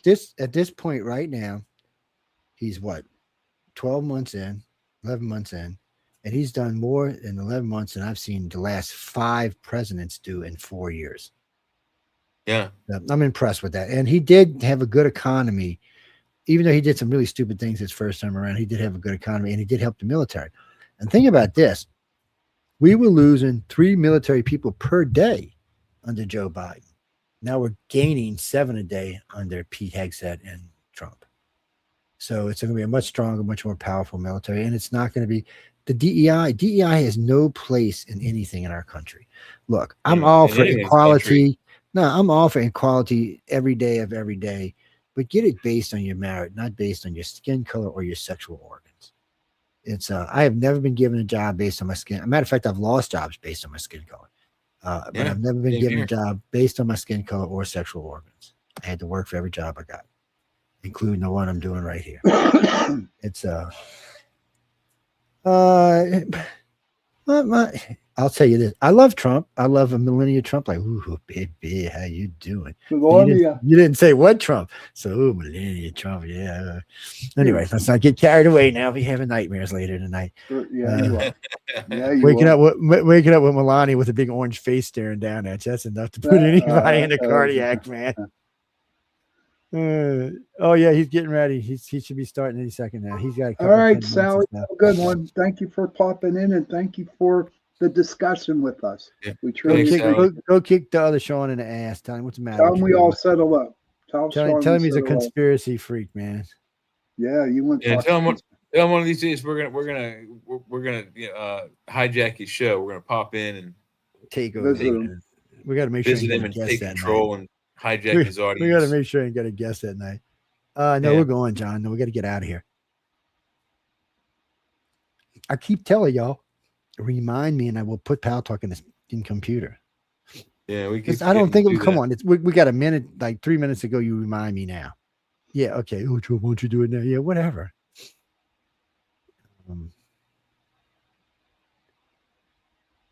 Yeah, I think it's time to go home. Yeah. Yeah, I'm going to bed here because I got to go to work tomorrow. So Not me, yeah, I'm off. yeah. The military did take responsibility for the helicopter crash. They most certainly did. Yeah, the one we all watched on TV run into the plane in DC. Yeah, they took responsibility for it. Oh, yeah. I'm not sure what is actually going to come out of it. It sounds like they're going to blame the woman as a DEI hire, and she had no business flying the thing. She wasn't qualified. Well, also they also relaxed some of the flight levels where the helicopters were allowed to go higher and Oh. interfere with Merry landing. Christmas, guys. Merry Flying Christmas, Sherry. See you tomorrow, hopefully. They've already changed those rules, so that's one change. Yes. So anyway, guys, we're going to get out of here. I want to tell everyone Merry Christmas. I hope y'all have a wonderful holiday. I won't see y'all again until next Friday night. Yeah. I may pop in to do a show if I get bored or something, but the advantage is to owning a network. Yeah. But other than that, no, got a lot of people coming and going over the next few days. So no, the network's still going. No, we're not going to be off. Yeah, I'll be repeats. Yeah, we just won't be live Wednesday and Friday this coming week. Yeah, I'm It's the live on holidays. Tuesday. Yeah. I So, am. well, Uh-huh. New Year's Eve, well, Christmas night, Eve Kevin. Christmas Eve is on Wednesday, and so is New Year's Eve is on Wednesday. Yeah. Yeah, they Yeah. both are. Yeah. But anyway, on that note, guys and girls, I want to thank you again for tuning in to United Public Radio and the chat. I hope y'all enjoyed the show. Of course, any moans, groans, bitches, gripes, or complaints, please feel free to write to Michelle DeRoche. She says she's really been feeling lonely lately. Nobody's been showing her any love. You should write to her and say, hey, we love you, Michelle. Joe said to tell you we love you and stuff. And, wish her a Merry Christmas or a Happy Holiday. Yeah, something like that. Sherry Z, y'all have a good holiday, and hopefully we'll see y'all sometime. Somewhere. Hope to see you tomorrow, never know. guys. I might go show hopping tomorrow night to wish everybody Merry Christmas. There you go. I'll be Evil waiting for bastard you. I am. Anyway, good I'll night, be waiting guys, for and you. we Good night. will see y'all sometime in the next week. Good night. Okay, what the hell?